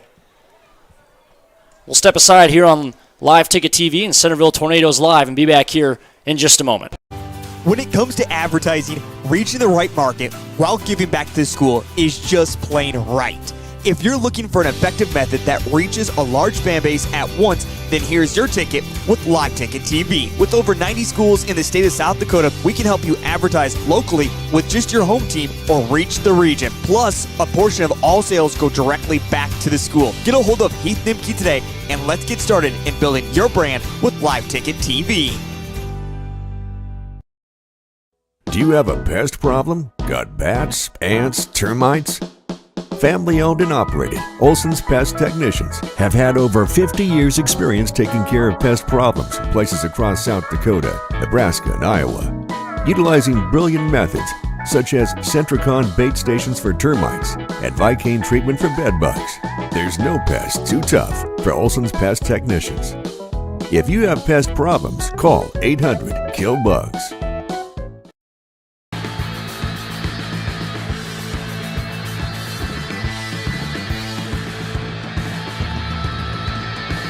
For this Phoenix special teams unit, as it is now 24-0 off of the 3rd touchdown of the ball game from Dominic Sperling.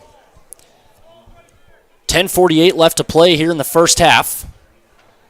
Charlie, you and I talking over the break, it's just going to have to be big play for big play here tonight if the Tornadoes want a chance. But first an onside kick, and this one almost recovered by Luke Peters. He just didn't grab it. That ball had gone 10 yards, and it was right in front of Luke Peters, and he just didn't grab it. Fellas. Wow, almost a dagger, essentially, had they recovered that onside kick.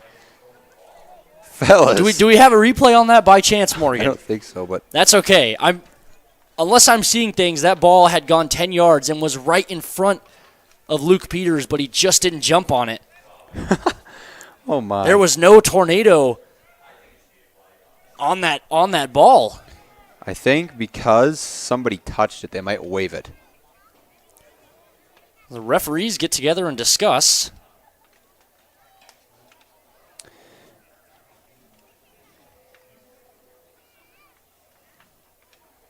You can see our white hat here. I'll zoom in. I think because someone touched it, they're going to waive it, but honestly, I don't know. Not entirely sure if Peters got a hand on it. He was the nearest Phoenix in the area. And so they will keep the penalty. It's a 15-yard penalty for the kick trailing out of bounds. So Centerville will set up just shy of the 50-yard line.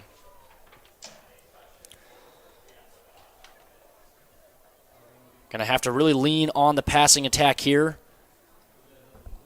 With the way the Phoenix offense is playing, just not going to be able to take these 7 or 8 minute drives and chew so much clock. No, the first drive was great. You took your time. You went down the field, nearly scored. Hey, that's all right. But now you're down and you have to put something together. Pass complete here to Miles Idy. Makes one man miss and is pushed out after crossing the 40-yard line. So big play on first down. It's out of bounds to stop the clock for the Centerville offense. And it's incredible to be talking about time management here as we're only a minute and 25 seconds into the second quarter, but that's the way this ball game feels, because once we hit 35 points for the Phoenix, this clock starts to run, and it gets dangerous to mount any type of comeback. Yeah, especially after that. And it feels like Centerville's so competitive in this game. Austin under pressure, dumps it off here to Bucknaberg, who goes for about 5. Pass complete to James Bucknaberg, brought down by Taden Kerrigan. Brought down by Taden Kerrigan right at about the 35-yard line. So a couple of positive plays here to start for Centerville, something we haven't always seen throughout this first half.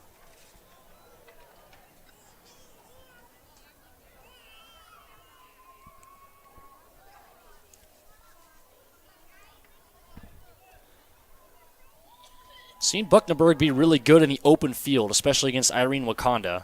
Took a few check down passes and went for big chunks of yardage after the catch. He's hard to tackle. This one tipped and incomplete. Pass was intended for Corbin Topel. Pass incomplete. Right off his face mask, it looked like. 3rd and 6.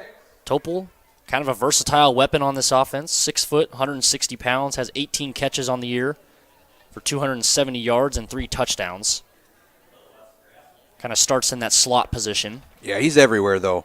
But yeah, you'll see him move around. He'll be on the line here, it looks like. No, he'll be the tight end.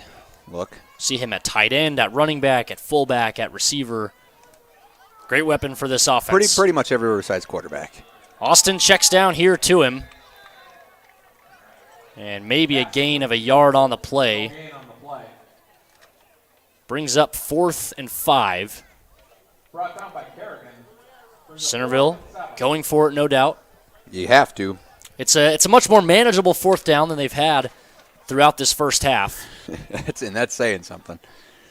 But it has been rough. At the same time, Centerville is holding their own shovel and digging their own little hole, or big hole, I guess. Mounting a pretty decent drive here. Ball at the 34 of Freeman. Austin, empty set with trips to his right. He looks that way. Fires over the middle. Pass complete to Jace Brower, who extends the football. It'll be a flag, though. I wonder if they're going to call an illegal man downfield, which is hard to do in 9-man. That would be an incredible 9-man football penalty. Brower got the first down. See the white hat. Well, he's going to talk to the defense, so it's probably on the offense. Judging by posture of what looks to be James Bucknaberg and Corbin Topel, it does look like it is going to be on the Tornadoes. But the officials are going to meet and discuss it here. Nothing yet. I guess we'll wait. Looks like it might be on Bucknaberg, the way that I think he is talking to head coach Kyle Brown.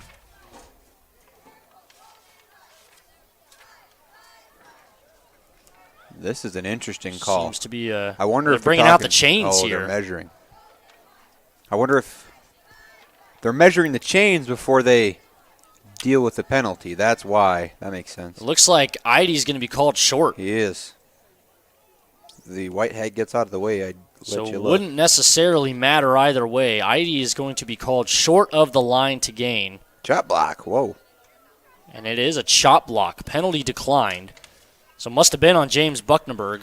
Penalty against the Tornadoes is illegal chop block. So not something you see every day, but it didn't really matter anyways. It's a turnover on downs. Cole Larson, I got away with a few of those in high school. We don't talk about that. Well, the old cut block kind of used to be the name of the game. Used to be the name of the game in football, but started protecting the knees of the defenders. Probably a healthy choice for the sport. You can only straight on in a lot of guys on the field for the Ville. It's not quite 11-man football. And Centerville did have 11 men on the field, and it's another flag against the Tornadoes. I mean, Charlie, this has to be the most penalized game we've seen so far for the Tornadoes. I mean, on this pace especially. And that's saying something because there was quite a few last year, but oh yeah, we're up there now. And they still don't have the correct formation on the field. There's 10 on, and wow. And they were able to get it figured out. Here's a quick slip screen pass Nice tackle made there by Jace Brower. Ball carrier was Chris Asen. Knocked down by Jace Brower. Short gain on the play. Asen got about 5 on the play. They'll spot him just shy of the 35. Asen has a big play ability for the Phoenix as well. Comes into this game with 19 catches and 436 yards. So he is the receiving leader for this Freeman team. 2nd and 5. Shetter gives to Sperling here. And he will find his way across the first down. Centerville fans calling for a holding. Nothing called, though. And the chains move once more for the Phoenix.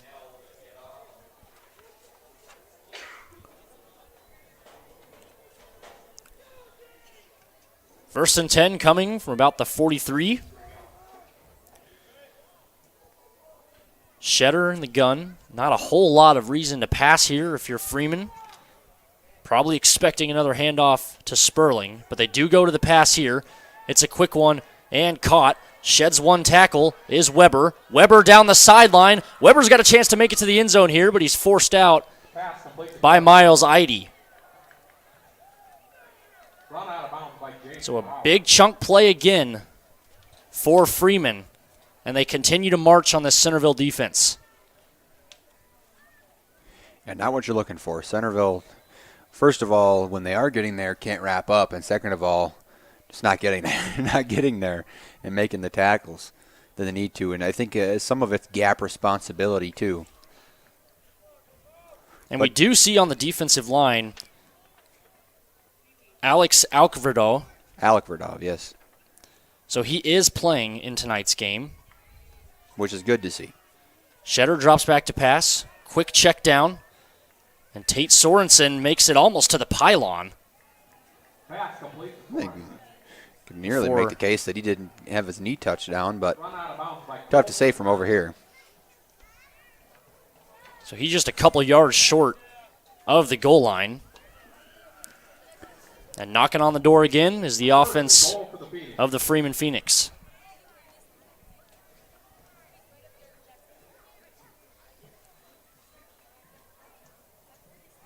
.7:18 left to play here in the first half. Again, 35 points is the running clock. We're at 24. So 2 possessions to get there for Freeman.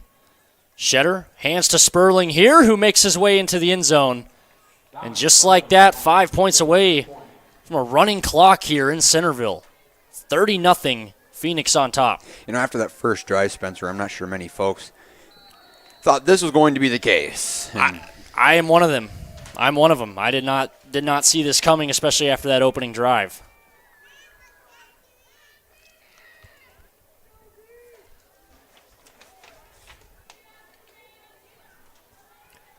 But here we are. It's 30-0. Freeman on top. Headed out for another 2-point conversion to become just a field goal away from sending this thing to running clock here in the first half. And we get a delay of game here on the offense. Backs them up 5 yards, which is fairly important here on 2-point conversion. I know it's a delay of game, but didn't the White Hat give a holding penalty? Because this is delay of game. He went like this. Hard. Well, maybe just be an observer. Maybe they saw a little pre-snap holding before the snap. We've seen crazier things here in 9-man football. Shetter in the gun. Drops back to pass.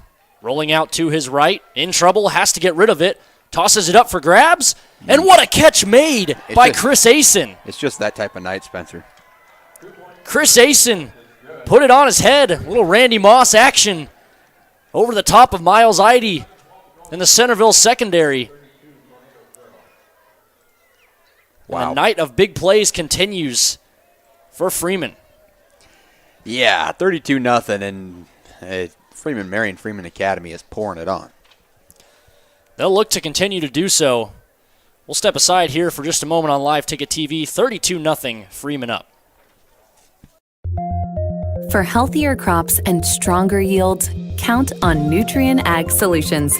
By partnering with the leader in plant nutrition, you'll have access to innovative products and unmatched service that deliver impact and efficiency to every acre. Healthier crops, happier growers. Lead the field this season and beyond. Find your local crop consultant at nutrienagsolutions.com. This is what matters. This is beyond X's and O's. This is the difference mutual respect makes. This is what character looks like. This is what defines us in South Dakota. This is sportsmanship. School sports, it's not the outcome that matters most, but the way the games are played. This message presented by the South Dakota High School Activities Association and the South Dakota Interscholastic Athletic Administrators Association.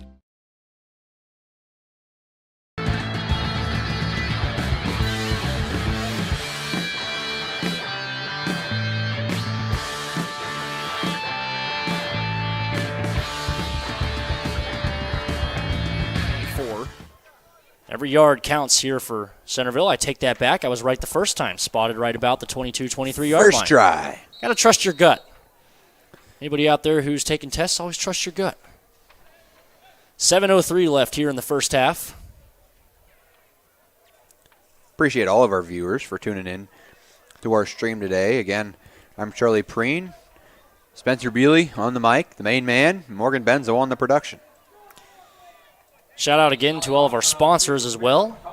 Make it possible for us here at Live Ticket TV to deliver some great broadcasts to you all. Yeah, we're hopefully our stream is looking pretty good this week as far as technicalities go, so I'm happy with that. And I guess if you would like to sponsor us, Heath Nimke's name across the screen every once in a while, you can contact him to sponsor, to see your company, business, and or logo organization on our screen for Live Ticket TV.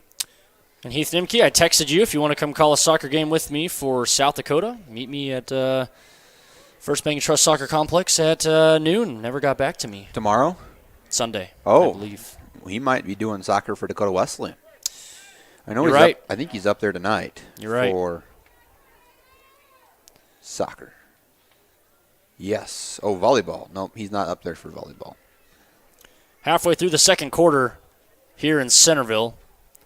3rd and 8 upcoming for the Tornadoes. After this series for the Tornadoes, I'm going to get you some score updates from across the classes of 9A and 9AA, as well as some area scores in all classes.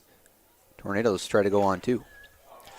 Austin in the gun, looks to the side of Trips, fires across the middle, and the pass is behind Schoenfelder.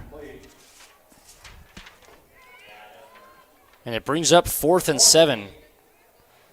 But Charlie, another instance where Schoenfelder's open across the middle of the throw is just behind him. Yeah, it's not a great look, but you have to find a way to hit those open receivers. And Austin usually low instead of behind the receiver. Seen a lot of missed opportunities for some big plays in the passing game. Austin under pressure here, tries to dump it off, I believe, to Buckneberger. Maybe it was intended to Schoenfelder, but either way, it's another turnover on downs for Centerville. And it looks like the starters will stay out there for the Phoenix. And we mentioned earlier in the first quarter we thought we had a do-or-die possession for Centerville, but no doubt we've reached that point now, as if Freeman is able to punch one in here. This thing hits running clock, and it becomes a very tall task for a Centerville comeback.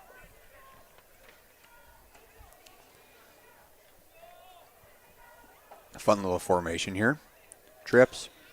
Spread to the left. Sperling to the left of Shetter. Play action, read option that is. Here's Shetter down inside the 10. We will not go to a break after this possession. We're going to stay right here, and I'll give you some scores from across the state, and we'll roll right into this thing. Clock continues to run, approaching 5 minutes left here in the first half. Sperling, we mentioned, scored his 10th touchdown earlier in this ball game, looking for his 11th, as we can almost guarantee you that Phoenix are going to keep this one on the ground. A lot of open space on the right side of the field here. And Sperling is quick. 5'10", 175-pound senior. Here's the run with Asen to the far side. And touchdown, Phoenix, once again. Well, there's your running clock. Not the night for the Tornadoes defensively. And, having to go for it on every fourth down from the first possession now to where they're at is just not ideal. You have to be able to flip field position, but your defense isn't getting stops, so it's not possible to string together. And all of a sudden, these two sides, offensive defense, are digging each other holes. A struggle all around for the Tornadoes, but the Phoenix looking incredible here in Centerville. Shetter back to pass on the 2-point conversion. Floats it, and it's intercepted by Alec Austin. So Austin able to get a little bit of revenge against this Phoenix team. Charlie, about that time, scores from around the country here in South Dakota. Around the country. State. Well, we'll start in 9A.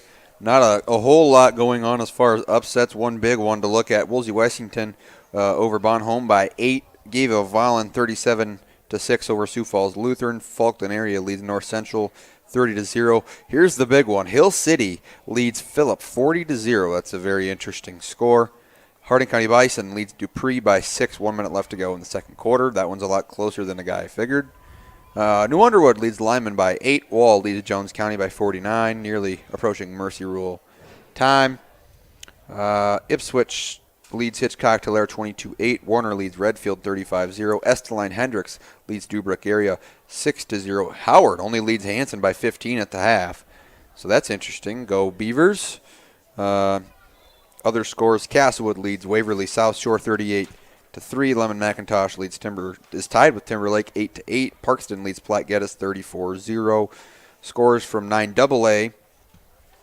Britton Heckler beat Walbay Summit 49-0. TDACDC leads Avon at the half 12-0. That was my upset pick of the week. Number 5 is currently being number 1, Spencer. A 9AA team beating a 9B team. So the number 1 team in 9B about to take their first loss in a year and a half. Maybe. Keep an eye on that game and some others from around the state of South Dakota, not the country of South Dakota. Some more numbers, though. For Grass, the state. Florence Henry leads Wilmot 6-0 at the end of the first quarter. Hamlin leads DeSmit 56-0. 3 minutes left to go in the second quarter. Elkton Lake Benton leads Garrettson 28-0 at the half. Kimball White Lake leads Stanley County 27-0. Warner leads Redfield 35-0. 1 minute left to go in the first half. Viborg Hurley leads Chester area 34-6. We said that. Leola Frederick beat Northwestern via the forfeit. It's unfortunate. And Scott Lameno leads Colombe 45-0 after Colombe forfeit last week with numbers, but they have enough guys this week to throw a team together. Here we go, Spencer. And here in Centerville, 38-0. Austin heaving one downfield, and it is caught by Schoenfelder, who takes it across the 35. My bad for stepping on that court, Spencer. Juggled it a couple of times and hauled it in. And a big-time catch and a big-time throw from Alec Austin. That's what you want to see. Big plays. They have the ability to do it. It's just a matter if they can connect with it. Got to string some together and got to do it quick because the running clock is upon us here in Centerville. Austin in the empty set. Relying on that pass game. Just kidding. It's a designed run here for Alec Austin. He got hit pretty hard. I guess with the running clock, of course, no real reason to pass the ball instead of run the ball if you're looking to just pick up some short yardage. Yards are yards at this point. But we know that Austin, again, we mentioned it earlier in the broadcast, but he is dangerous in the design quarterback runs. Saw a handful of them go for some pretty decent gains. One of them a touchdown against Irene Wakanda last week. Came into this game with 5 rushing touchdowns, 256 yards. Longest rush for 70 yards. Averages 5.5 per carry. So no reason to not look at Austin as a real running threat.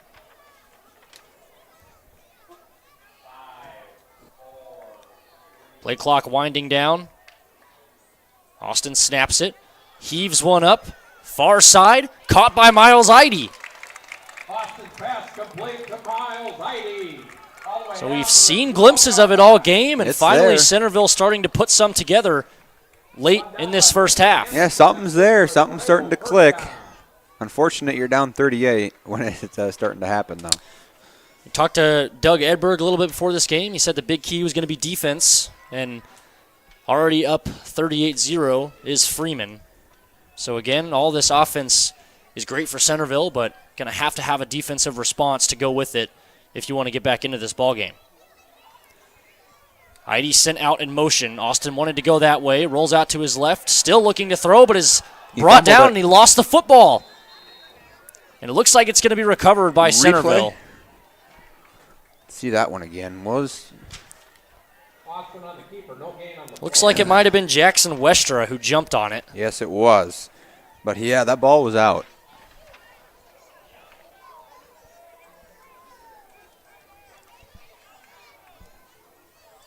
So it's now the second potential turnover through losing the football from Alec Austin. This one's the only official fumble of the game. Last one he was ruled down earlier in the first quarter. Yeah, the way Alex getting hit right now, it can't feel too good. He's a big man at 6'2", 205. This is an aggressive defense in Freeman. Flushed out to his right here, looking to throw, going to go for the pylon. Can he get there? Yes, he can. Touchdown, Alec Austin. So Centerville stops the bleeding a little bit, takes off the running clock. Nope, the running clock will stay, I believe. Oh, does it have to come back below? I don't know the official ruling on that. I think want you're to right. confirm. I think you're right. It might be a have to basketball come- thing. It might be a basketball That's true. thing. Now I'm getting basketball, and Well, we'll keep an eye on it. football mixed around. If you know, drop it in the stream and help us out here. Either way, 2-point conversion upcoming for Centerville after the Alec Austin touchdown run. Pass deflected. Nice defense there by Dominic Sperling, who knocks it away to deny the 2-point conversion. But Centerville able to get some back, 38-6 here at Stan Schmidt Sports Complex. The innocence of youth. Is there anything any better? But soon they'll be in high school and facing all the same challenges you faced. How to make friends, how to fit in, how to be cool. We want our children to have everything they'll need to live fulfilling and productive lives. Make sure the kids in your family are among the more than 57,000 participants here in South Dakota who take part in high school sports or activities. Everyone at Total Stop are big sports fans.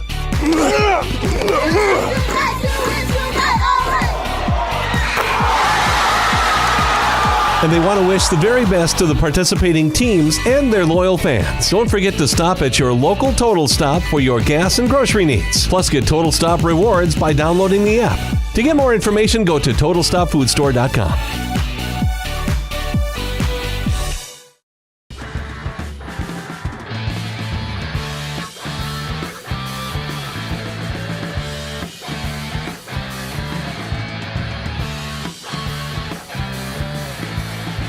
Our producer Morgan Benzo as we get things rolling here with 1:53 left. On to boot it away, Noah Schoenfelder. Had a pretty good night on offense here. It's an onside kick to the near side, almost recovered by Centerville, but it's picked up by Freeman with Lincoln Anderson, who was able to grab it and actually gain about 10 yards after the reception, if you call it that. Got a comment.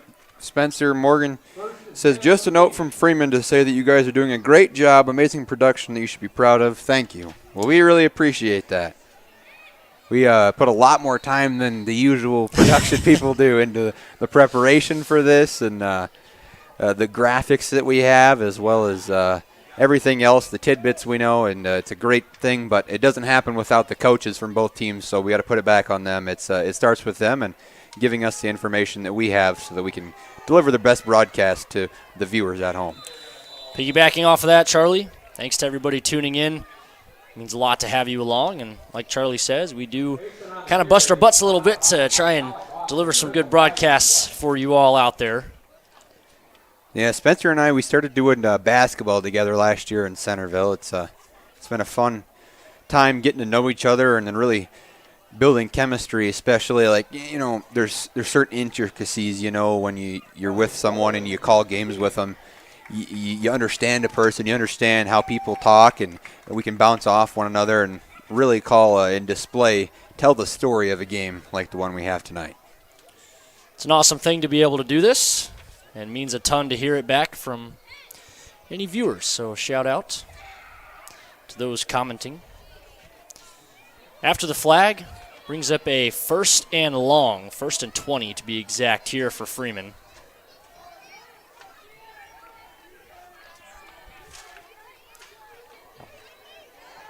What a play. Pass to Asen here in the flat. Tons of green grass in front of him. Nobody's going to catch him. And another touchdown for Freeman, and quickly at that. Spencer, I think I ran that play on Madden. That was awesome. It's that play action, your arrow route on your running back, and nobody guarded him. The arrow was wide open all the way to the house. Just a simple flip into the flat, and Chris Asen, the speedster, outruns the entire Centerville defense for the 44th point for Freeman Academy here tonight. Putting some points on the board. Trying to make this a 40-point ball game. Shetter in the gun. Sperling to his left. Looking to pass, near side, caught. Asen does both, scores a touchdown, secures a 2-point conversion. And just like that, a 40-point ball game here in Centerville. We'll step aside with 1:31 left here to play in the first half. In the market for a new irrigator? Automatic Irrigation in Centerville has you covered. Offering Zimmatic irrigators to help you get water to the fields. They tackle all brands when it comes to repairs. Also repairing and selling soak-up grain bins to complete the automatic irrigation game for a touchdown. Go Tornadoes! 1:31 left to play here in the first half. Turn it over to Charlie Preen with some more scores from around the state of South Dakota. Yeah, specifically the area. Starting off for Yankton, they lead Sturgis Brown 21-0 at the half. For that one, looking at some scores in 11A, let's talk about Vermilion. Well, they have Sioux Falls Christian.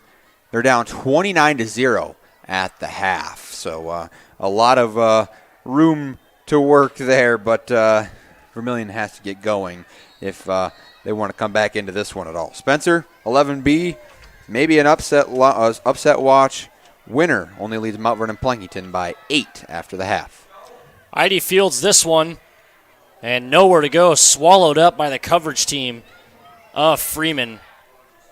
Kind of hear Tucker Tornberg next to us saying, get going, get going. Trying to spark some big play. We saw a couple before the Alec Austin touchdown run, but they're going to have to come quick once again here on offense. Especially with our running clock again.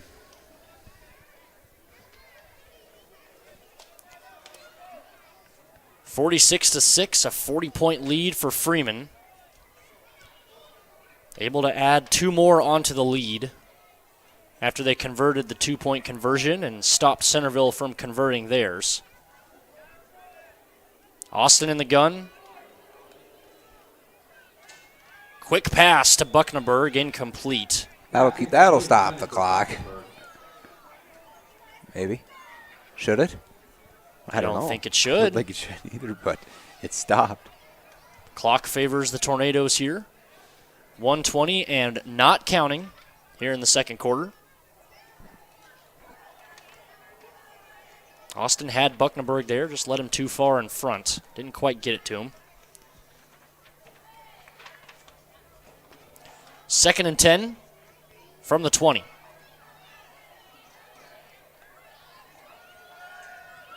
Austin out to his right, fires one across the middle of the field, or excuse me, the side of the field. And it was caught by Corbin Topol. Couldn't tell actually who caught that. Looking through this window, there was a lot of traffic, so a nice throw from Alec Austin to be able to thread the needle and get it to Topol. Yeah, thread the needle, the exact word there, Spencer. And Corbin Topol, an impressive grab and took a pretty big blow at the end of that. Austin back to pass once more. Evades one in the pocket. Being flushed out. Got to get rid of it and can't. And he is sacked for about a 5-yard loss. And we get a flag after the play.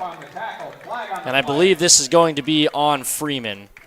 Yeah, it'll be on a sportsmanlike conduct, I believe, on something that Tate Sorensen may have dropped after the play was over. One of either Tate Sorensen, maybe Sawyer Whip. On sportsmanlike conduct. Did not get to hear the number. He didn't say the number, I don't think. But either way, it's a big break for Centerville after a sack. Tate Sorensen was in on the tackle, however. Sorensen, one of the bigger guys up front for Freeman, 6'2", 205. No surprise that he's making some noise up front for the Phoenix. Austin, quick dump off to Bucknaberg. An area where he can run. And gets right up near the line to gain, and he will get a first down for Centerville. Clock only stops for the first down, maybe. There we go. Once the chains are set, it winds. Inside of 30 seconds here. 25 left. Quick out. Caught by Schoenfelder. Dragged out of bounds by Carter Webb. Centerville has to get going here. 23 seconds left to play. Again, Charlie, I'm not sure if this clock is supposed to be stopping. I'm not sure either. But it is, nonetheless. So as Schoenfelder is pushed out of bounds, the clock stops. 23 seconds left in the second quarter. Austin looks to his right, fires across the middle, caught by Eide. First down at about the 27-yard line, and Centerville will call a timeout. We'll step aside and take it with them, but Centerville on the march with 17 seconds left to play in the first half. In times like these, it's good to know there's a place where people know who you are, no matter how long you've been gone. A place where the smells of home cooking are still in the air, where a simple wave warms your heart, and sharing stories is just a way of life. It's good to be home. Agraria Insurance Company, protecting what's important in life. Contact your local Agraria Insurance Company agent.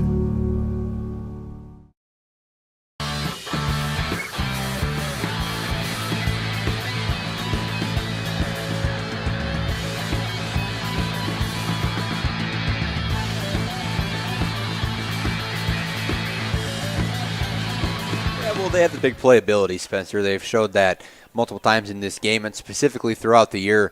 If they can exploit a matchup deep, the Tornadoes definitely able to punch this thing in with 17 seconds and at least one more stoppage if they decide to take one with the timeout. May see some end zone shots from this yardage, maybe one more quick out. But we know that Austin can heave it. It's just a matter of whether or not he has time. Steps up in the pocket here, finds Miles Eide. Does not get out of bounds, though. So Centerville will take another timeout. It's going to bring up about 2nd and 5. But they work across about the 24-yard lines where they spot Miles Eide down with 10 seconds left. Probably going to take the end zone shot here. Yeah, for sure. You get a shot of the huddle there. Coach Brown talking to his guys saying, hey, here's what we got. We have 10 seconds. We have to go 24 yards, and we can't stop the clock. So, yes, you have to take some shots from here on second down. I'd say the next 3 attempts are going to be to the end zone. May try and find Miles Eide. Jace Brower has been pretty involved in this passing game, especially on some deeper attacks. Schoenfelder has had some targets go his way. He's been very involved in the short passing game. Saw him have a big catch on a post route earlier in this second quarter. Lots of weapons on the outside, case in point for Centerville. Austin just needs the time to get it there.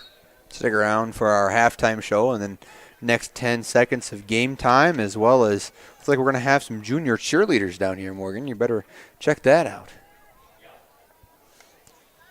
ID in motion. Austin steps back. Looks to his right. Heaves it for Jace Brower, who makes the catch. Did he stay in bounds? Replay that. Yes, he did. Touchdown, Centerville. Here's the replay. Alec Austin throws that thing up, and yeah, you got maybe even 2 feet down. There it was. What a catch from Jace Brower. It's a heck of a replay shot. Charlie also running camera, if you didn't know. Sometimes. Forget this is my duty sometimes. 3 seconds left. Centerville able to get one in here in this first half. And their offense is good, man, and it's no question. It's unfortunate that they've had to go on for it on 4th down so many times. So they'll attempt the PAT here. Kick is up and good from Noah Schoenfelder. So it makes it a 33-point ball game. And we'll step aside for a brief moment here on Live Ticket TV. Central Farmers Cooperative, Freeman LLC, is an agriculture-based company that provides products, services, and market access in the areas of agronomy, feed, grain, and petroleum. Whether it is their agronomy team helping with production, the grain team assisting in developing a marketing plan, or many other services the Central Farmers Co-op and Freeman offer, they look forward to servicing and personalizing their patrons' farming operations. With locations across southeast South Dakota, for your farming purposes, make it Central Farmers Co-op and Freeman.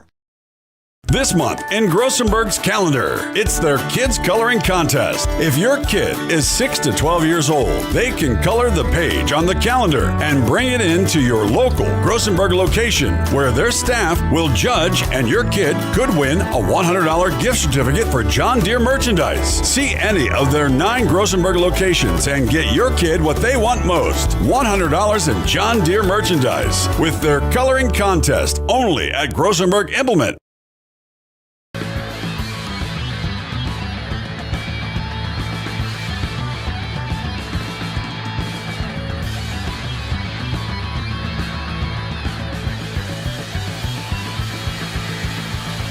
Sideline off the touchdown pass from Alec Austin, his second touchdown of the game. Kick away here from Schoenfelder, and it drifts out of bounds. Flag will be thrown. We'll go to the 35.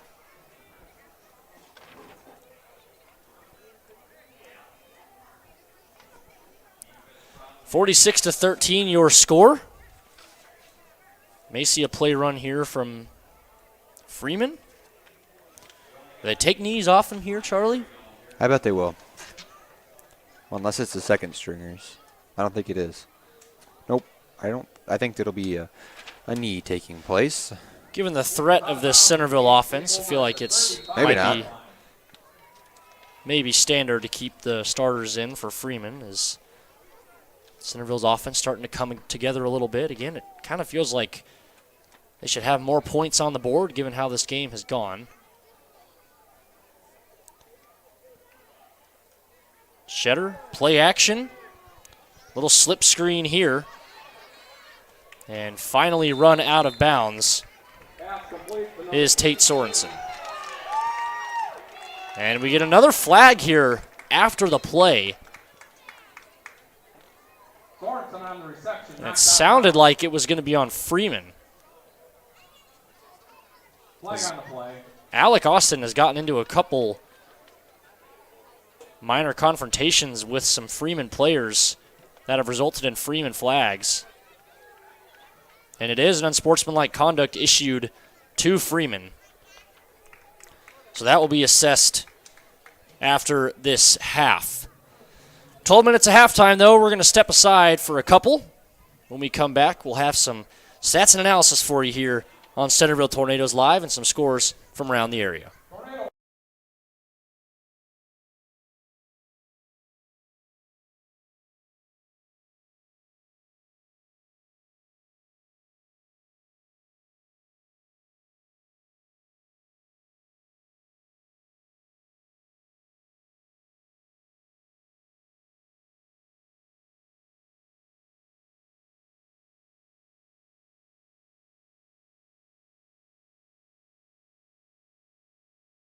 At Knutson Masonry, they take pride in their work. They work hard to produce quality masonry as they continue to build their business brick by brick. They are honored to have been a part of numerous projects of all sizes. They do a wide variety of projects, both residential and commercial, across the tri-state region. They have done large projects such as schools and a range of residential, from house exteriors to mailboxes and fireplaces.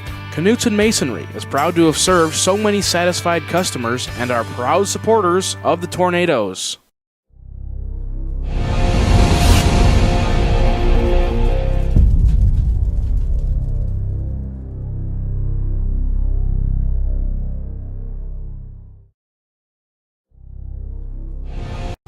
When it comes to advertising, reaching the right market while giving back to the school is just plain right. If you're looking for an effective method that reaches a large fan base at once, then here's your ticket with Live Ticket TV. With over 90 schools in the state of South Dakota, we can help you advertise locally with just your home team or reach the region. Plus, a portion of all sales go directly back to the school. Get a hold of Heath Nimke today and let's get started in building your brand with Live Ticket TV. Do you have a pest problem? Got bats, ants, termites? Family owned and operated, Olson's Pest Technicians have had over 50 years experience taking care of pest problems in places across South Dakota, Nebraska, and Iowa. Utilizing brilliant methods such as Centricon bait stations for termites and Vicane treatment for bed bugs, there's no pest too tough for Olson's Pest Technicians. If you have pest problems, call 800-KILL-BUGS. For healthier crops and stronger yields, count on Nutrien Ag Solutions. By partnering with the leader in plant nutrition, you'll have access to innovative products and unmatched service that deliver impact and efficiency to every acre. Healthier crops, happier growers. Lead the field this season and beyond. Find your local crop consultant at nutrienagsolutions.com. This is what matters. This is beyond X's and O's. This is the difference mutual respect makes. This is what character looks like. This is what defines us in South Dakota. This is sportsmanship. School sports, it's not the outcome that matters most, but the way the games are played. This message presented by the South Dakota High School Activities Association and the South Dakota Interscholastic Athletic Administrators Association. The innocence of youth. Is there anything any better? But soon they'll be in high school and facing all the same challenges you faced. How to make friends, how to fit in, how to be cool. We want our children to have everything they'll need to live fulfilling and productive lives. Make sure the kids in your family are among the more than 57,000 participants here in South Dakota who take part in high school sports or activities. Everyone at Total Stop are big sports fans.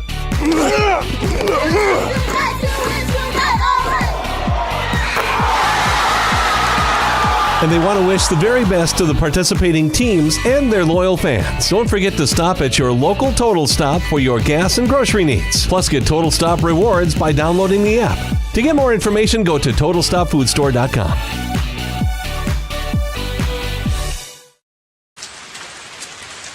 In the market for a new irrigator? Automatic Irrigation in Centerville has you covered.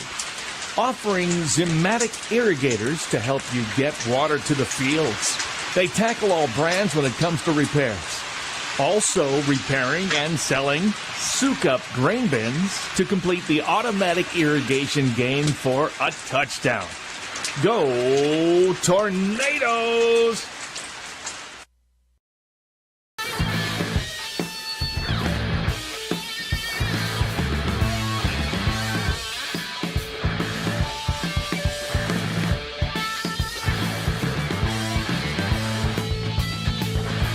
(46-13) your score. Freeman Marion, Freeman Academy. The Phoenix lead. 33 is that number, by the way. What? Trailing by 33. Oh, 33? Yes, trailing by 33. But yes, here we go at halftime.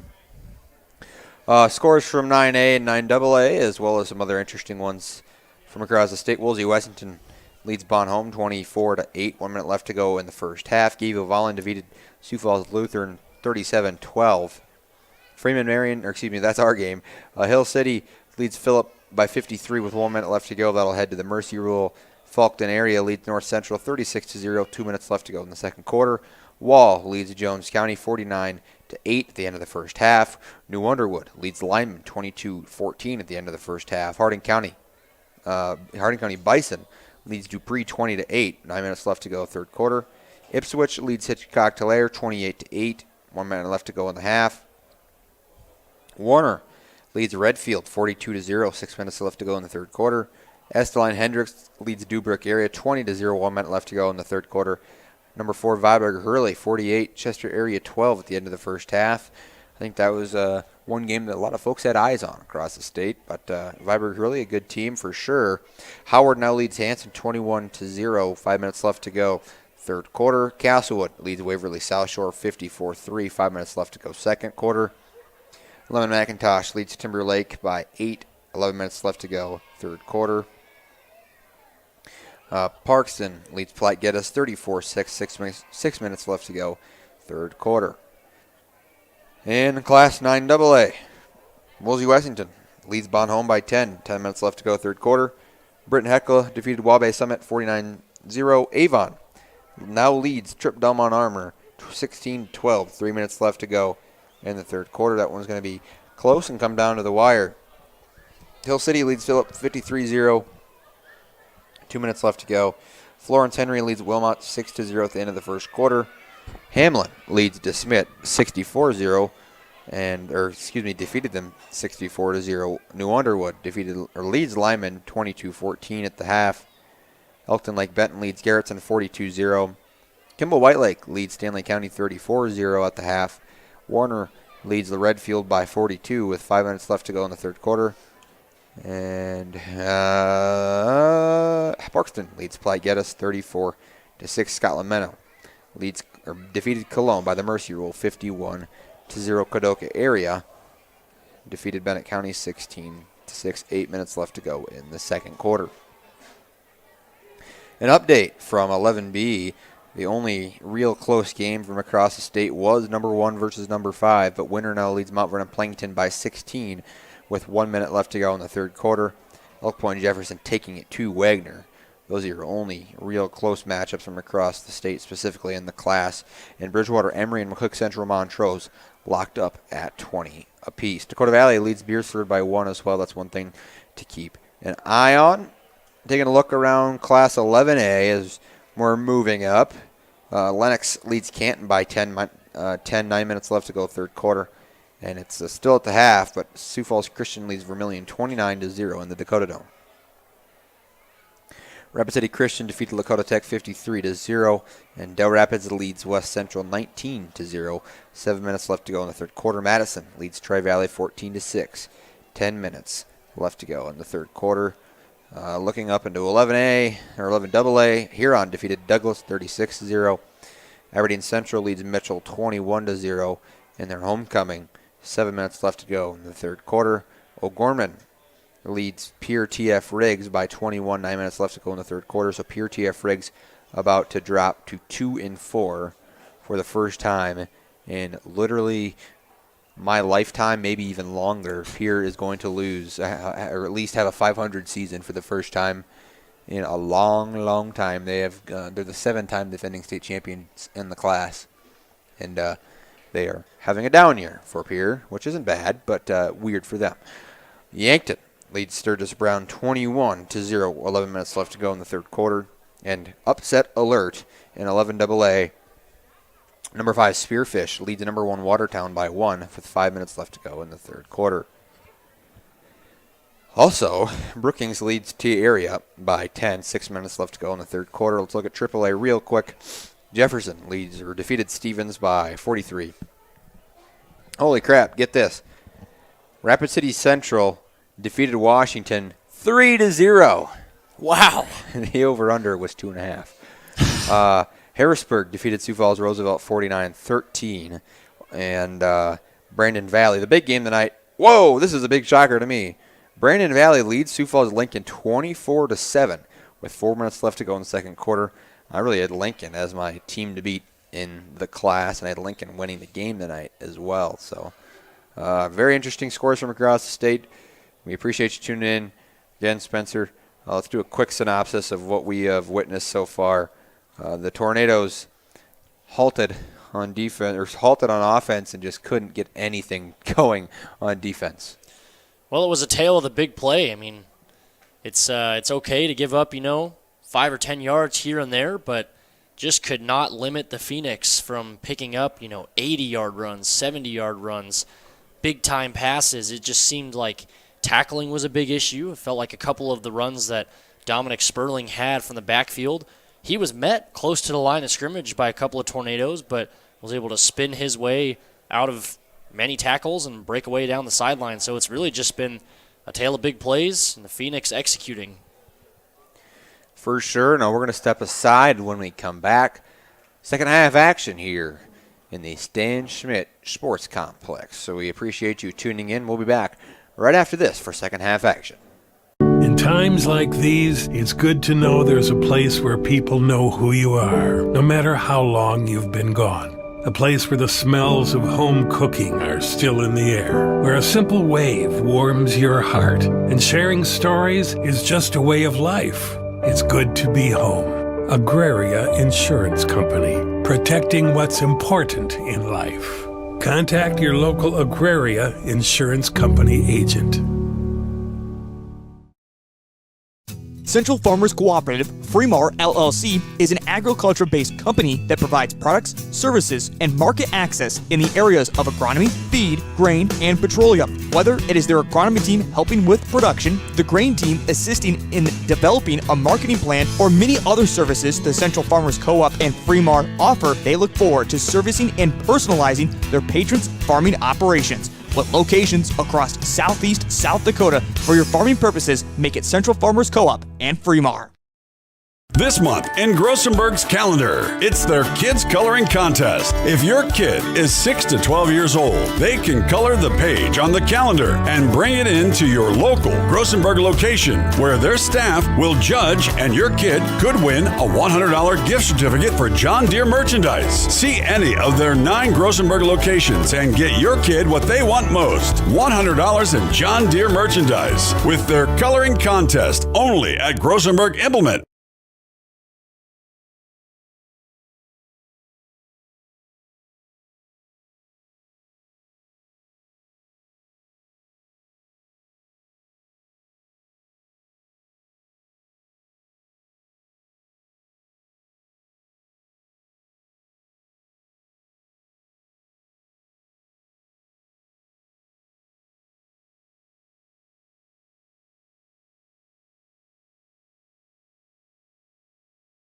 At Knutson Masonry, they take pride in their work.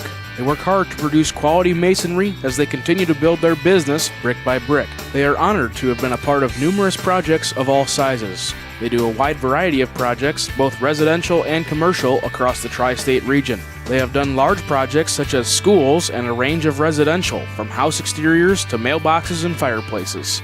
Knutson Masonry is proud to have served so many satisfied customers and are proud supporters of the Tornadoes.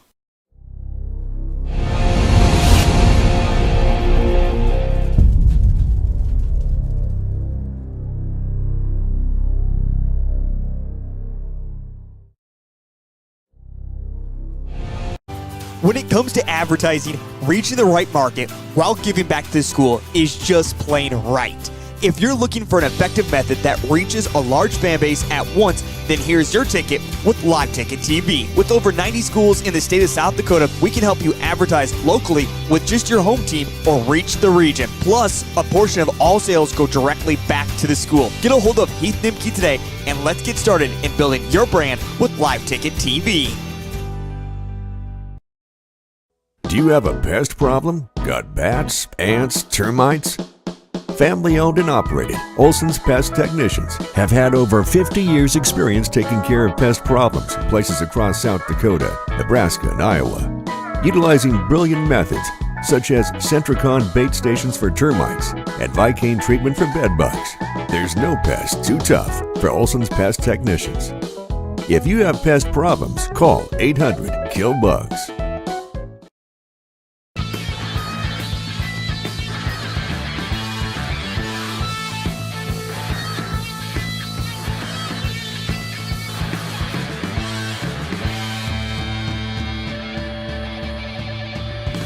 Receiving after deferring in the coin toss. So they will start on offense, barring a big-time special teams play here from Centerville, which every Centerville fan is praying for.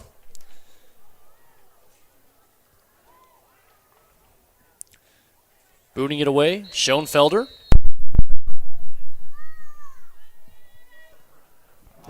Pooch kick near side. It's fielded.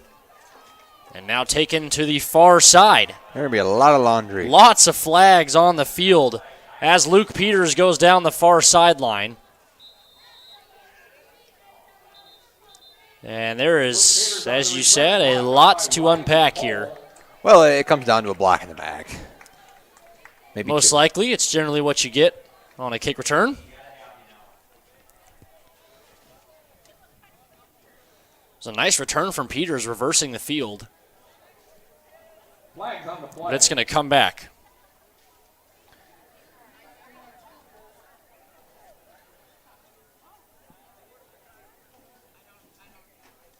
We'll see the official call.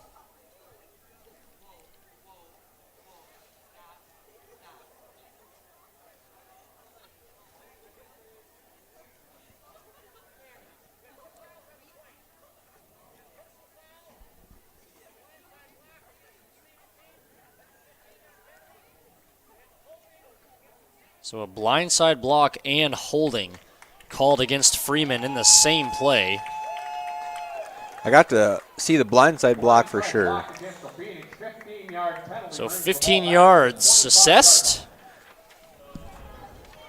13 seconds come off the clock. And we'll see how long it takes the Phoenix to go down the field. Drive starts at 11:47 from their own 25. After the big return from Luke Peters was called back. Shetter, play action to Sperling. Caught by Peters. Lots of room to run here. He's past the chains, breaks a tackle, and is going down the sideline. Let's see how his conditioning is. Nobody's going to catch him. And Charlie, there's your answer. It took under 15 seconds. No, that's not correct. 17 seconds officially. Just after the play, he ran all the way across the field and went for a big gain there and gets back on his horse again. So Luke Peters said, I want more. I am not satisfied. I want some revenge after that kick return was called back. Sheds a tackle and takes it all the way to the house. 75-yard touchdown for Luke Peters. That's the way to start, huh?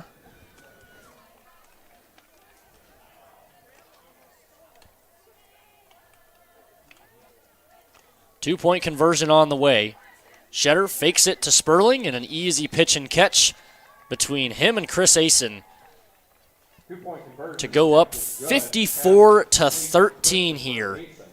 Just 9 points away from the mercy rule here in Centerville. Yeah, it's, at any point now in the second half, if it gets to that, the game will be over. But the Tornadoes are not going to just back down. They're going to go out there and try to throw things around as they do and try to get the ball to their playmakers in open space. Now, on the other side of the field, I think Freeman Marion, Freeman Academy still will put their starters out there because at the same time, you're in mid-season right now. You need to get reps for your number ones because you turn things around. You have one more game for sure, and then where you know who the opponent is, and then you have your assumably conference championship game at the end of the season, that to-be-determined game. Morgan, if you want to put up the schedule for Freeman Marion, Freeman Academy, it'd be D on your hotkey.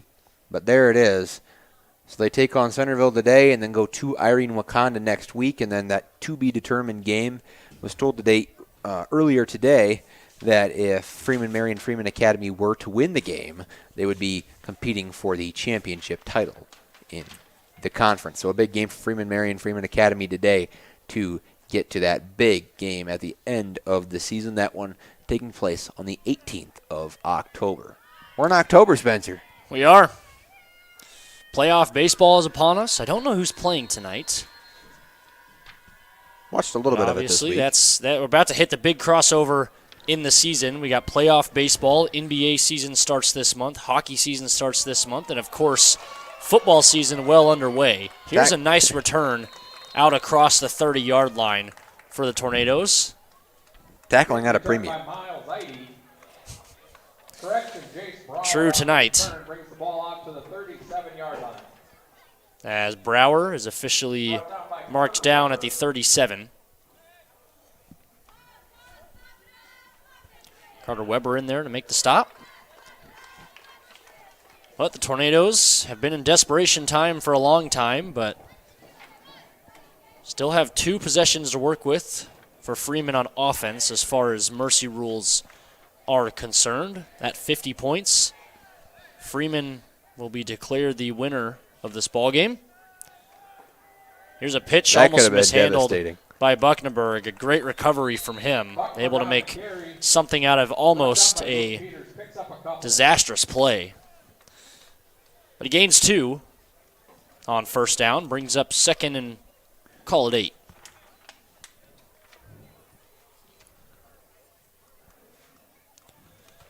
Are at the running clock mark, but we also thought we were last half. Who knows? When we saw that stop.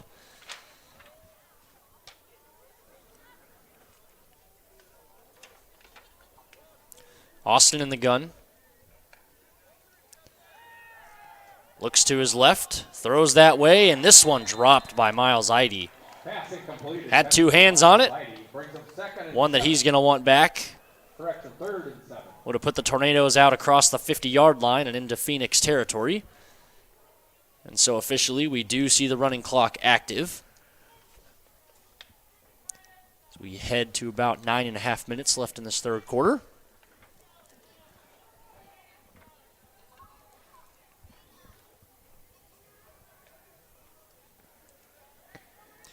For sure, 4-down territory, so the Tornadoes are going to throw this thing 2 more times.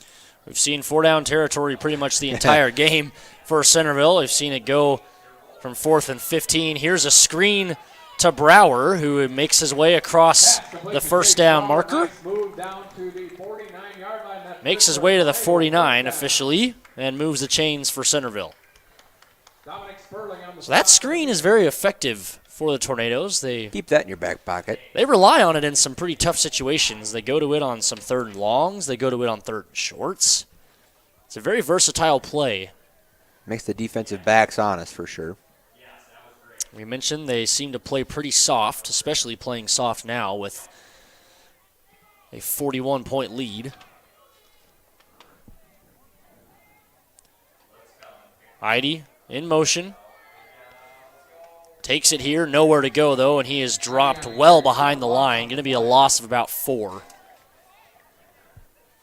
Make it 2nd and 14. Brought down by Peyton Kerrigan. So the Tornadoes backed up into their own territory once again after crossing the 50.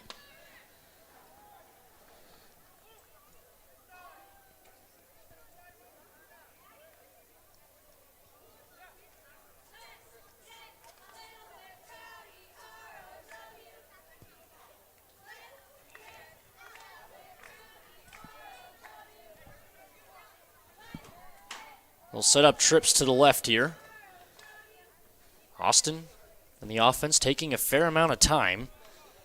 Not something they have an abundance of here in this second half. Play action. Austin fires short to Eide, who tried to stay in bounds, make a couple miss, but he's dragged out. But not after a pretty solid gain. Run out of bounds by Sawyer Whip.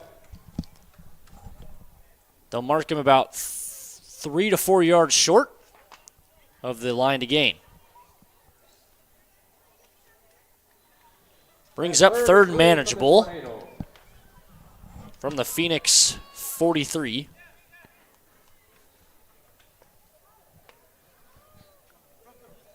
So good opening drive for Centerville, but again, we talk about a running clock. It continues to wind. Try not to sound like a broken record talking about that.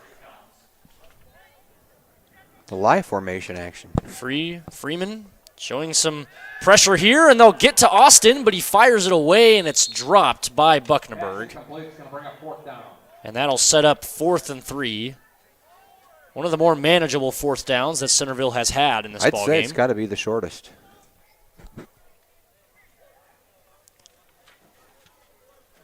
Yeah, that design screen, I don't even know if it was designed. It was just so much pressure up in the face of Alec Austin. He had to dump it off to Bucknerberg, or at least try to, unsuccessfully. It brings up 4th and something that Centerville can actually attain with a short pass. Probably wouldn't have been enough for the first down, even if Bucknerberg had caught that, as Freeman had brought the house. Bucknerberg had not quite made it past the house. Here comes Eide in motion. Quick screen out to Brower, and it works for a first down. Brower out to the 36 of Freeman, and they move the chains here, putting together a nice drive to start the second half. Christopher Asen on the stop for the Phoenix. Asen in on the tackle. So doing it on offense and defense is Chris Asen. Cornerback out there for Freeman has 14 tackles on the year and a sack. Started the year at defensive line, so we notice that across the board for Freeman, as they have a couple of athletes, a handful, who started the year at different positions. Taden Kerrigan, the defensive end, started the year at linebacker. Here's an incompletion to Eide, as again Austin had to get rid of it quick. Pressure all around him. Final in Mount Vernon, winner defeated Mount Vernon Plankington 16-0.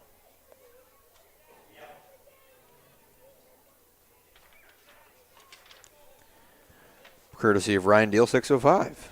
News from 605 Sports this week, the official press release noting that Joe Van Gore, Matt Gady, as well as somebody else joining 605 Sports. Austin in the empty set, flushed out, has to get rid of it quick, being chased, and he'll pick up actually a handful of yards, a nice gain after being flushed out of the pocket. They'll give him about 9 on the play, so a great job from Alec Austin to make something out of nothing. They'll actually mark him for about a gain of 8, and brings up 3rd and 2. One of Austin's specialty talents is making something out of nothing. He's a great scrambler. Got some speed for being 205 pounds.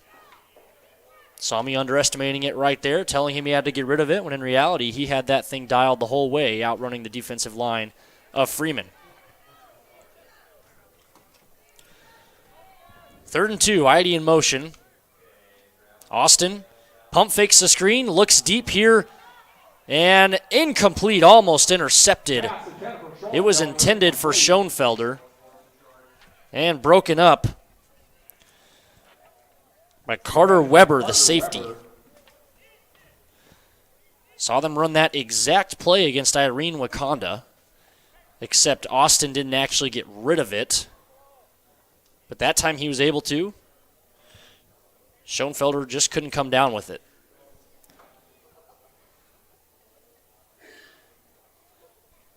Fourth and 2 upcoming. At this point, you just have to pick up the first down. Again, they're playing everything like 4-down territory, so no surprise to see a deep shot taken there when you know that you only need 2 yards to get the first down. Wouldn't be surprised to see a design quarterback run here. Instead, Austin drops back to pass. He's going to have to take off, though, and he is tackled short of the first down, and Centerville will turn it over. Now the question is who goes out there for Freeman Marion Freeman Academy? It looks like the same guys. I guess the conference championship game is that important. Oh, maybe. I'm not sure we have the same entire lineup across the board. Definitely going to mix in some new faces. Good luck with that, Spencer. I was going to say, yeah, it's an announcer's dream. The rate you're going, you only have to announce 1 or 2 plays. I mean, especially with how good USD's football team has been. That's the way it's been up in the radio booth. USD takes about a 40-point lead, and all of a sudden my job gets incredibly hard up in the booth. Yeesh. This one's still Dominic, though, and he takes a big gain here as Sperling is out across the 50, tackled at the 45 of Centerville territory. And going back to your point, you're going to really hit home. Spencer Bewley here, lucky to have you. He's the voice of the Coyotes for KOR in some instances, and then you can hear him on Midco Plus as well. So if you have Midco Plus, you will hear Spencer Bewley in volleyball, soccer, maybe some basketball. I think we will be doing basketball. We got volleyball tomorrow out at that. Soccer on Sunday. Again, Heath. Answer your text. Timeout taken by Freeman. Appreciate the shout-out, Charlie, as always. 1 minute and 4 left to play here in the third quarter. We'll step aside for the break on the field. For healthier crops and stronger yields, count on Nutrien Ag Solutions. By partnering with the leader in plant nutrition, you'll have access to innovative products and unmatched service that deliver impact and efficiency to every acre. Healthier crops, happier growers. Lead the field this season and beyond. Find your local crop consultant at nutrienagsolutions.com. This is what matters. This is beyond X's and O's. This is the difference mutual respect makes. This is what character looks like. This is what defines us in South Dakota. This is sportsmanship. School sports, it's not the outcome that matters most, but the way the games are played. This message presented by the South Dakota High School Activities Association and the South Dakota Interscholastic Athletic Administrators Association.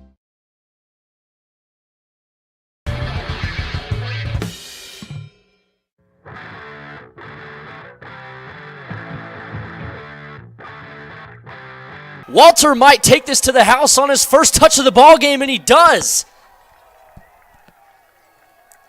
David Walter on the carry. Touchdown, Freeman. 45 yards. Into the 60-point range. And they are just 3 points away from ending this ball game. Yeesh. What a run from David Walter, though. First touch. Takes it all the way to the house. That's a heck of an average. And we should mention, we did see some subs on the Centerville defensive side. Their starting core is not on the field anymore. So seeing some second string on second string action. As Centerville chalks this one up to a loss. Assumably. And we'll prepare for next week. 2-point conversion is good, 62-13. I was going to say Irene Wakanda. Freeman, 1 point away from putting this thing away here in Centerville. We'll step aside for just a moment. The innocence of youth. Is there anything any better? But soon they'll be in high school and facing all the same challenges you faced. How to make friends, how to fit in, how to be cool. We want our children to have everything they'll need to live fulfilling and productive lives. Make sure the kids in your family are among the more than 57,000 participants here in South Dakota who take part in high school sports or activities.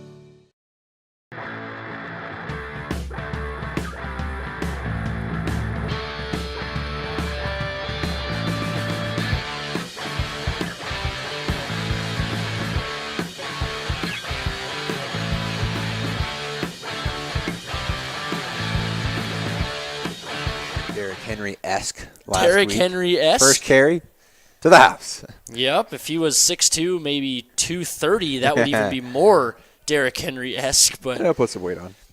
At 175, he definitely stands tall out there. Has some length to the stride and some speed out in the open field. Took that one a long ways to the house. Well, I hope you took the over, folks. Pooch kick here. Dangerous for Centerville. And just barely recovered by Corbin Topel. And so we'll see some second stringers. Actually, it's mostly the starting core for Centerville. I'd say still Centerville's out there. offense is going to try some stuff. And that makes sense. They're not going to show a lot, but I think definitely need to feel some things out moving forward. Right. Well, it makes sense too to you may take Alec Austin and Miles Eide and Jace Brower out on the defensive end, but you want to keep them out there on the offense, keep the reps high. After this play, we're going to take a look at the schedule for Centerville moving forward. But they will be facing a mostly second-string unit on the other side for Freeman. Austin escapes the pocket here, fires for Eide, who just couldn't keep his feet in bounds. No, they come replay that. They credit it as a catch. Billy, get over here. I'm over here. I didn't have I had it, but the scoreboard covered it. The scoreboard covered it up. It was close. I will say it's harder to tell on grass than turf. And all of a sudden, the first stringers. Oh, no, that's quarter. Never mind. That is the end of the quarter. Well, we'll talk about it over the break and give you our final thoughts on the catch from Jace Brower after these messages from the sponsors here on Centerville Tornadoes Live. Everyone at Total Stop are big sports fans.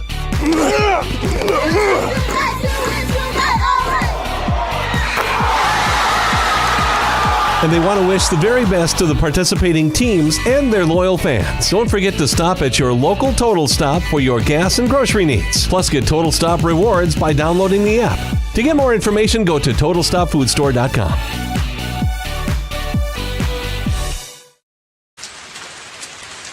In the market for a new irrigator? Automatic Irrigation in Centerville has you covered. Offering Zimatic irrigators to help you get water to the fields. They tackle all brands when it comes to repairs. Also repairing and selling soak-up grain bins to complete the automatic irrigation game for a touchdown. Go. Apologize about that. We're back. We'll give it to you one more time here. Again, we're looking at the left foot, I believe. My scoreboard. I think tough. It might be counted It's a close. catch. I think the left foot might have been down. If the left foot was down, it would certainly be a catch. I thought in real time that the left foot was up, but maybe that wasn't the case. Handoff here goes for about a yard. Bucknumberg didn't really have anywhere to go. Bring up 2nd and 9. Either way, got to give credit where it's due. Heck of a catch there by Miles Eide to keep a foot in bounds and make a big play for the Tornadoes.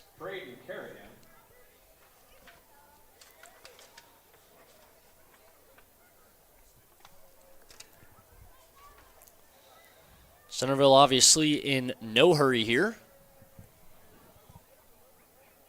Running clock here in the fourth quarter.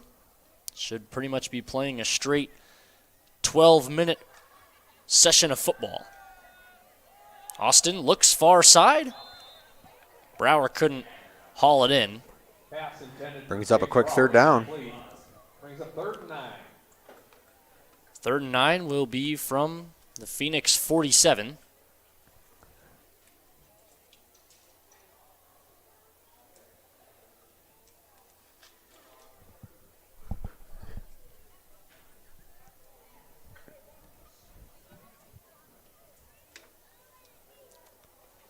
They'll show trips. Bucknumberg on the left hip of Austin. Checks it at the line. Looks to his left, flushed out of the pocket now. Tries a stiff arm one, but can't get away from him. Luke Peters there to make the tackle. A very nice one through a tough stiff arm of Alec Austin to bring down the 205-pound quarterback. This is very important. If the Tornadoes don't get this, their defense is not showing signs of stopping the other side. Freeman has virtually scored almost every time that they have touched the football. Besides before the half. That might be the only time they didn't score. No official stat on it, but 4th and 9 here for Austin. Flushed out of the pocket and almost brought down, just has to flip it out there. Nobody in range. Falls incomplete, and it's another turnover on downs for Centerville. Well, so the second string unit will be sent out to fight for pride here in Centerville. To not be mercy ruled here by the Phoenix. You gotta stop them. But Marion Freeman Academy has 54 yards to put this thing away. It is not 4th down, Spencer. It's just not changed. Oh, right. I was actually looking to see. I thought for a moment that Sperling was going to come back in for Freeman. The down marker still says 4th down. It does still say 4th down. Is Doug over Hopefully there? Yeah, there's Doug. Doug Edberg shot. Shout out Doug Edberg for having us out at Centerville, as always. Handoff here to Walter, who this time, instead of taking it to the house, takes it for about 3.5 yards. He didn't score. So the freshman getting some reps again. Both freshmen, running back and quarterback. Easton Shedder at the helm. David Walter on his hip. Yeah, it's such a going to the conditions of the field today, Spencer. It's so cold out, according to our producer, that she is freezing in a pair of jeans and a sweater. Hey, I won't lie. Last night sitting next to the computer, that is really hot. Last night, that 65 with wind felt pretty cold for your old Texas boy here. Handoff to Walter, met immediately at the line of scrimmage. A very nice tackle made by, I apologize, Jackson Bertram, I believe. Jackson Bertram. Seem to have lost my full, there it is. Full roster sheet for Centerville. I still am on the train of putting a booth cam on Live Ticket TV's broadcast. We should. You can do it.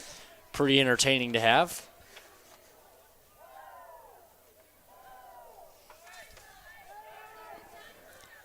Pass shown here. Shedder can't get away from it, and he is sacked by Thomas Rotter, the freshman, who's listed at a cornerback position.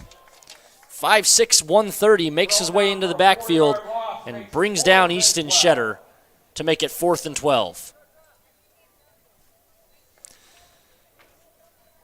It's always fun to watch some guys that maybe don't see the field as much. Some of the younger guys on the rosters get in and make some big plays for their teams. Mix it up a little bit. Mom and Dad are going to be proud for sure.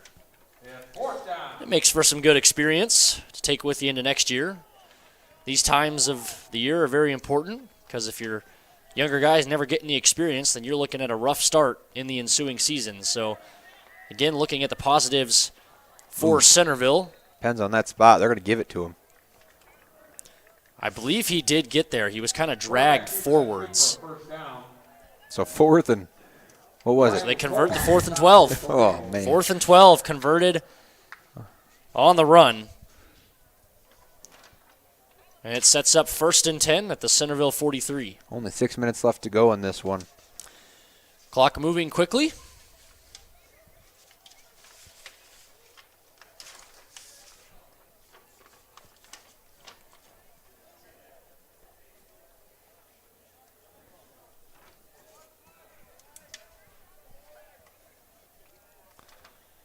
Shedder in the gun, drops back to pass. Looks to his left, finds his man with some grass in front of him. It's Logan Pankratz, Pass complete to Logan Pankratz, who makes his way out across the 25. For a Phoenix first down. They'll mark him just short of the 25. Call it the 27.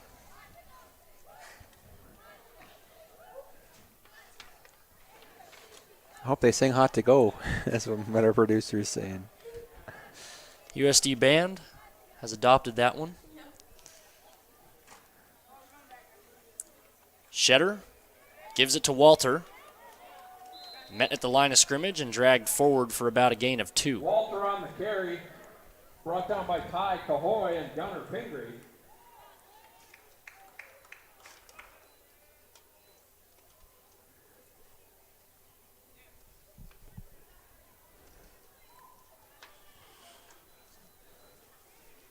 Four and a half minutes left in this ball game. 62-13. Freeman up, trying to end it on this drive.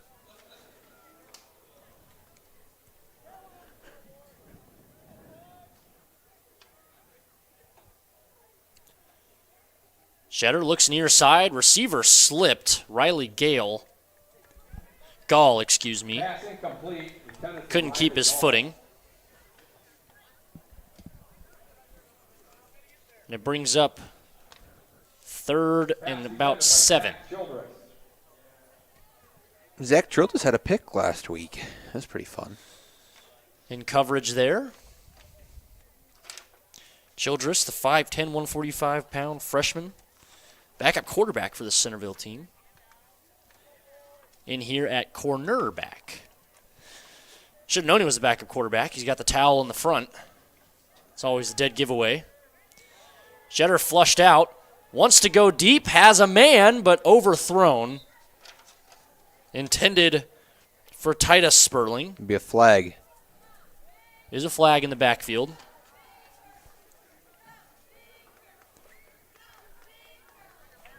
Make it a hold. Pass incomplete. Defended by Hogan Hybertson. Flag on the play.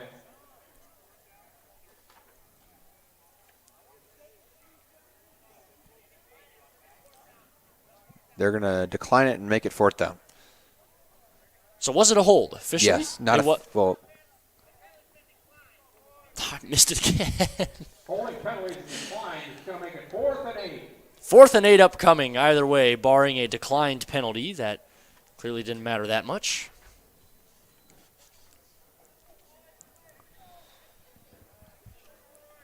Just 2.5 minutes left to play. Centerville trying to avoid getting 50 ruled. Carry to the outside here, and it's not going to be enough for the first down as Trey Johnson couldn't quite get the line to gain. And it's going to be a turnover on downs in Centerville football. Centerville's going to get her. Tornadoes take over on down. Timeout called by Centerville. So with 2:02 left, we'll step aside here as Ryan Brown and Kyle Brown, and the Centerville Tornadoes talk things over. Back here in just a moment on Centerville Tornadoes Live. Oh, Tornadoes! In times like these, it's good to know there's a place where people know who you are, no matter how long you've been gone. A place where the smells of home cooking are still in the air, where a simple wave warms your heart, and sharing stories is just a way of life. It's good to be home. Agraria Insurance Company, protecting what's important in life. Contact your local Agraria Insurance Company agent.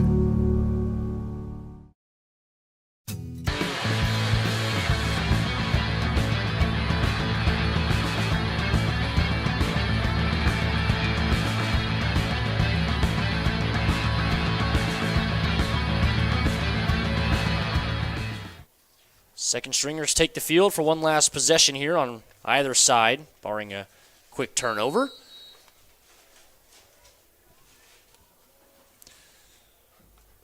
So in at quarterback is Zach Childress, who pitches here to the outside. Riley Cole is tackled for a loss of about 2. Brought down by Quentin Anderson. Short loss on the play. Anderson there to Now make the it's stop. quarterback, Zach Childress.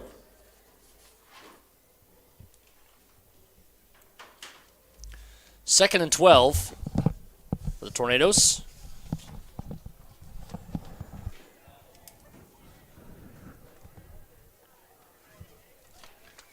Childress, empty set.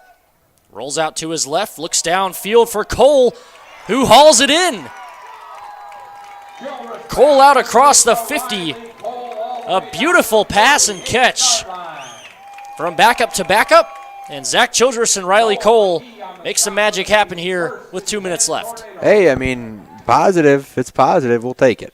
And those are the reps that you need as an underclassman as well.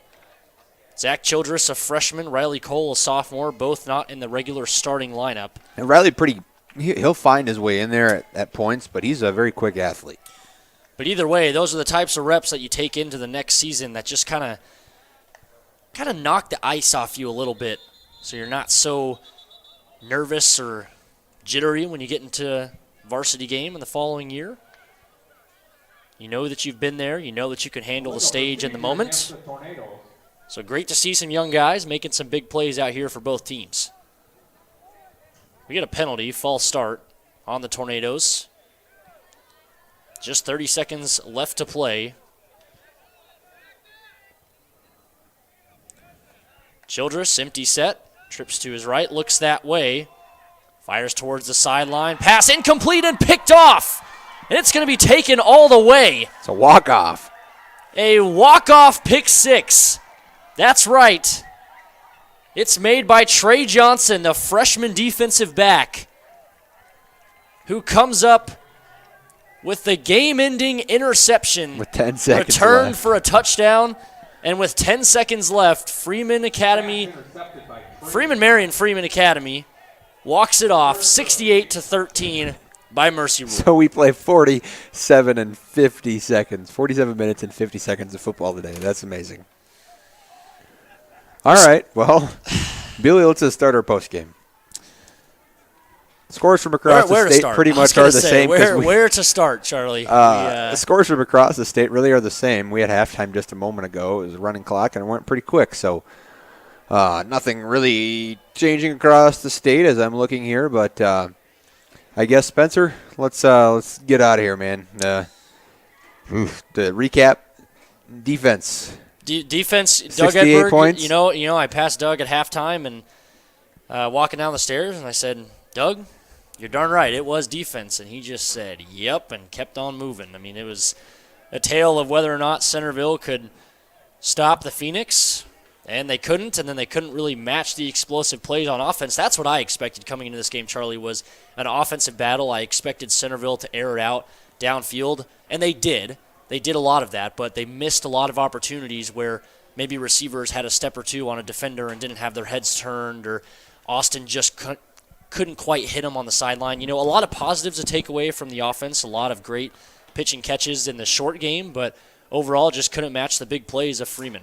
Yeah, for sure, and it's hard to match the big plays, especially when you're punting, or you're not punting at all. I don't think Centerville punted at all in this game and was forced to go for it from the get-go, and then the other side defensively just not able to stop the run. And when you let up so many big plays, I'm sure Freeman Marion Freeman Academy averaged more than 10 yards a play. It was just that impressive tonight. They were up and down the field, and I'm not sure if I even want to see the final box score as far as statistics go for the Centerville defense. But if you want to look on the other side, you got to give a lot of props to the Phoenix. They moved the ball, and they stopped everything that Centerville had going for them. It was impressive, and you have to really give a shout-out to, I believe, the conference clinching Phoenix. And they've got a game next week against a struggling Irene Wakanda team that they're looking to take advantage of. And in the season, the regular season that is, on 2 wins. Centerville going to have to try and bounce back next week. But that's going to do it here for us. No more thoughts here in the post game. As not much else to talk about. It was just simply a dominant performance overall by Freeman Marion Freeman Academy, and Centerville going to have to work on some things in practice, bounce back, get a little better at tackling, and come back fired up, motivated, wipe this one off the board, and move on. Yeah, we're tackling in practice on Monday, Tuesday, Wednesday, maybe even Thursday full pack. We're actually coming back on Sunday full pack. Yeah. Yeah. Well, anyways, Spencer, it was fun. Morgan, great job. And thanks to everybody for tuning in. Yeah. That's going to do it here for us, though. Good night from Morgan, Charlie, and I, and we'll see you back here in Centerville.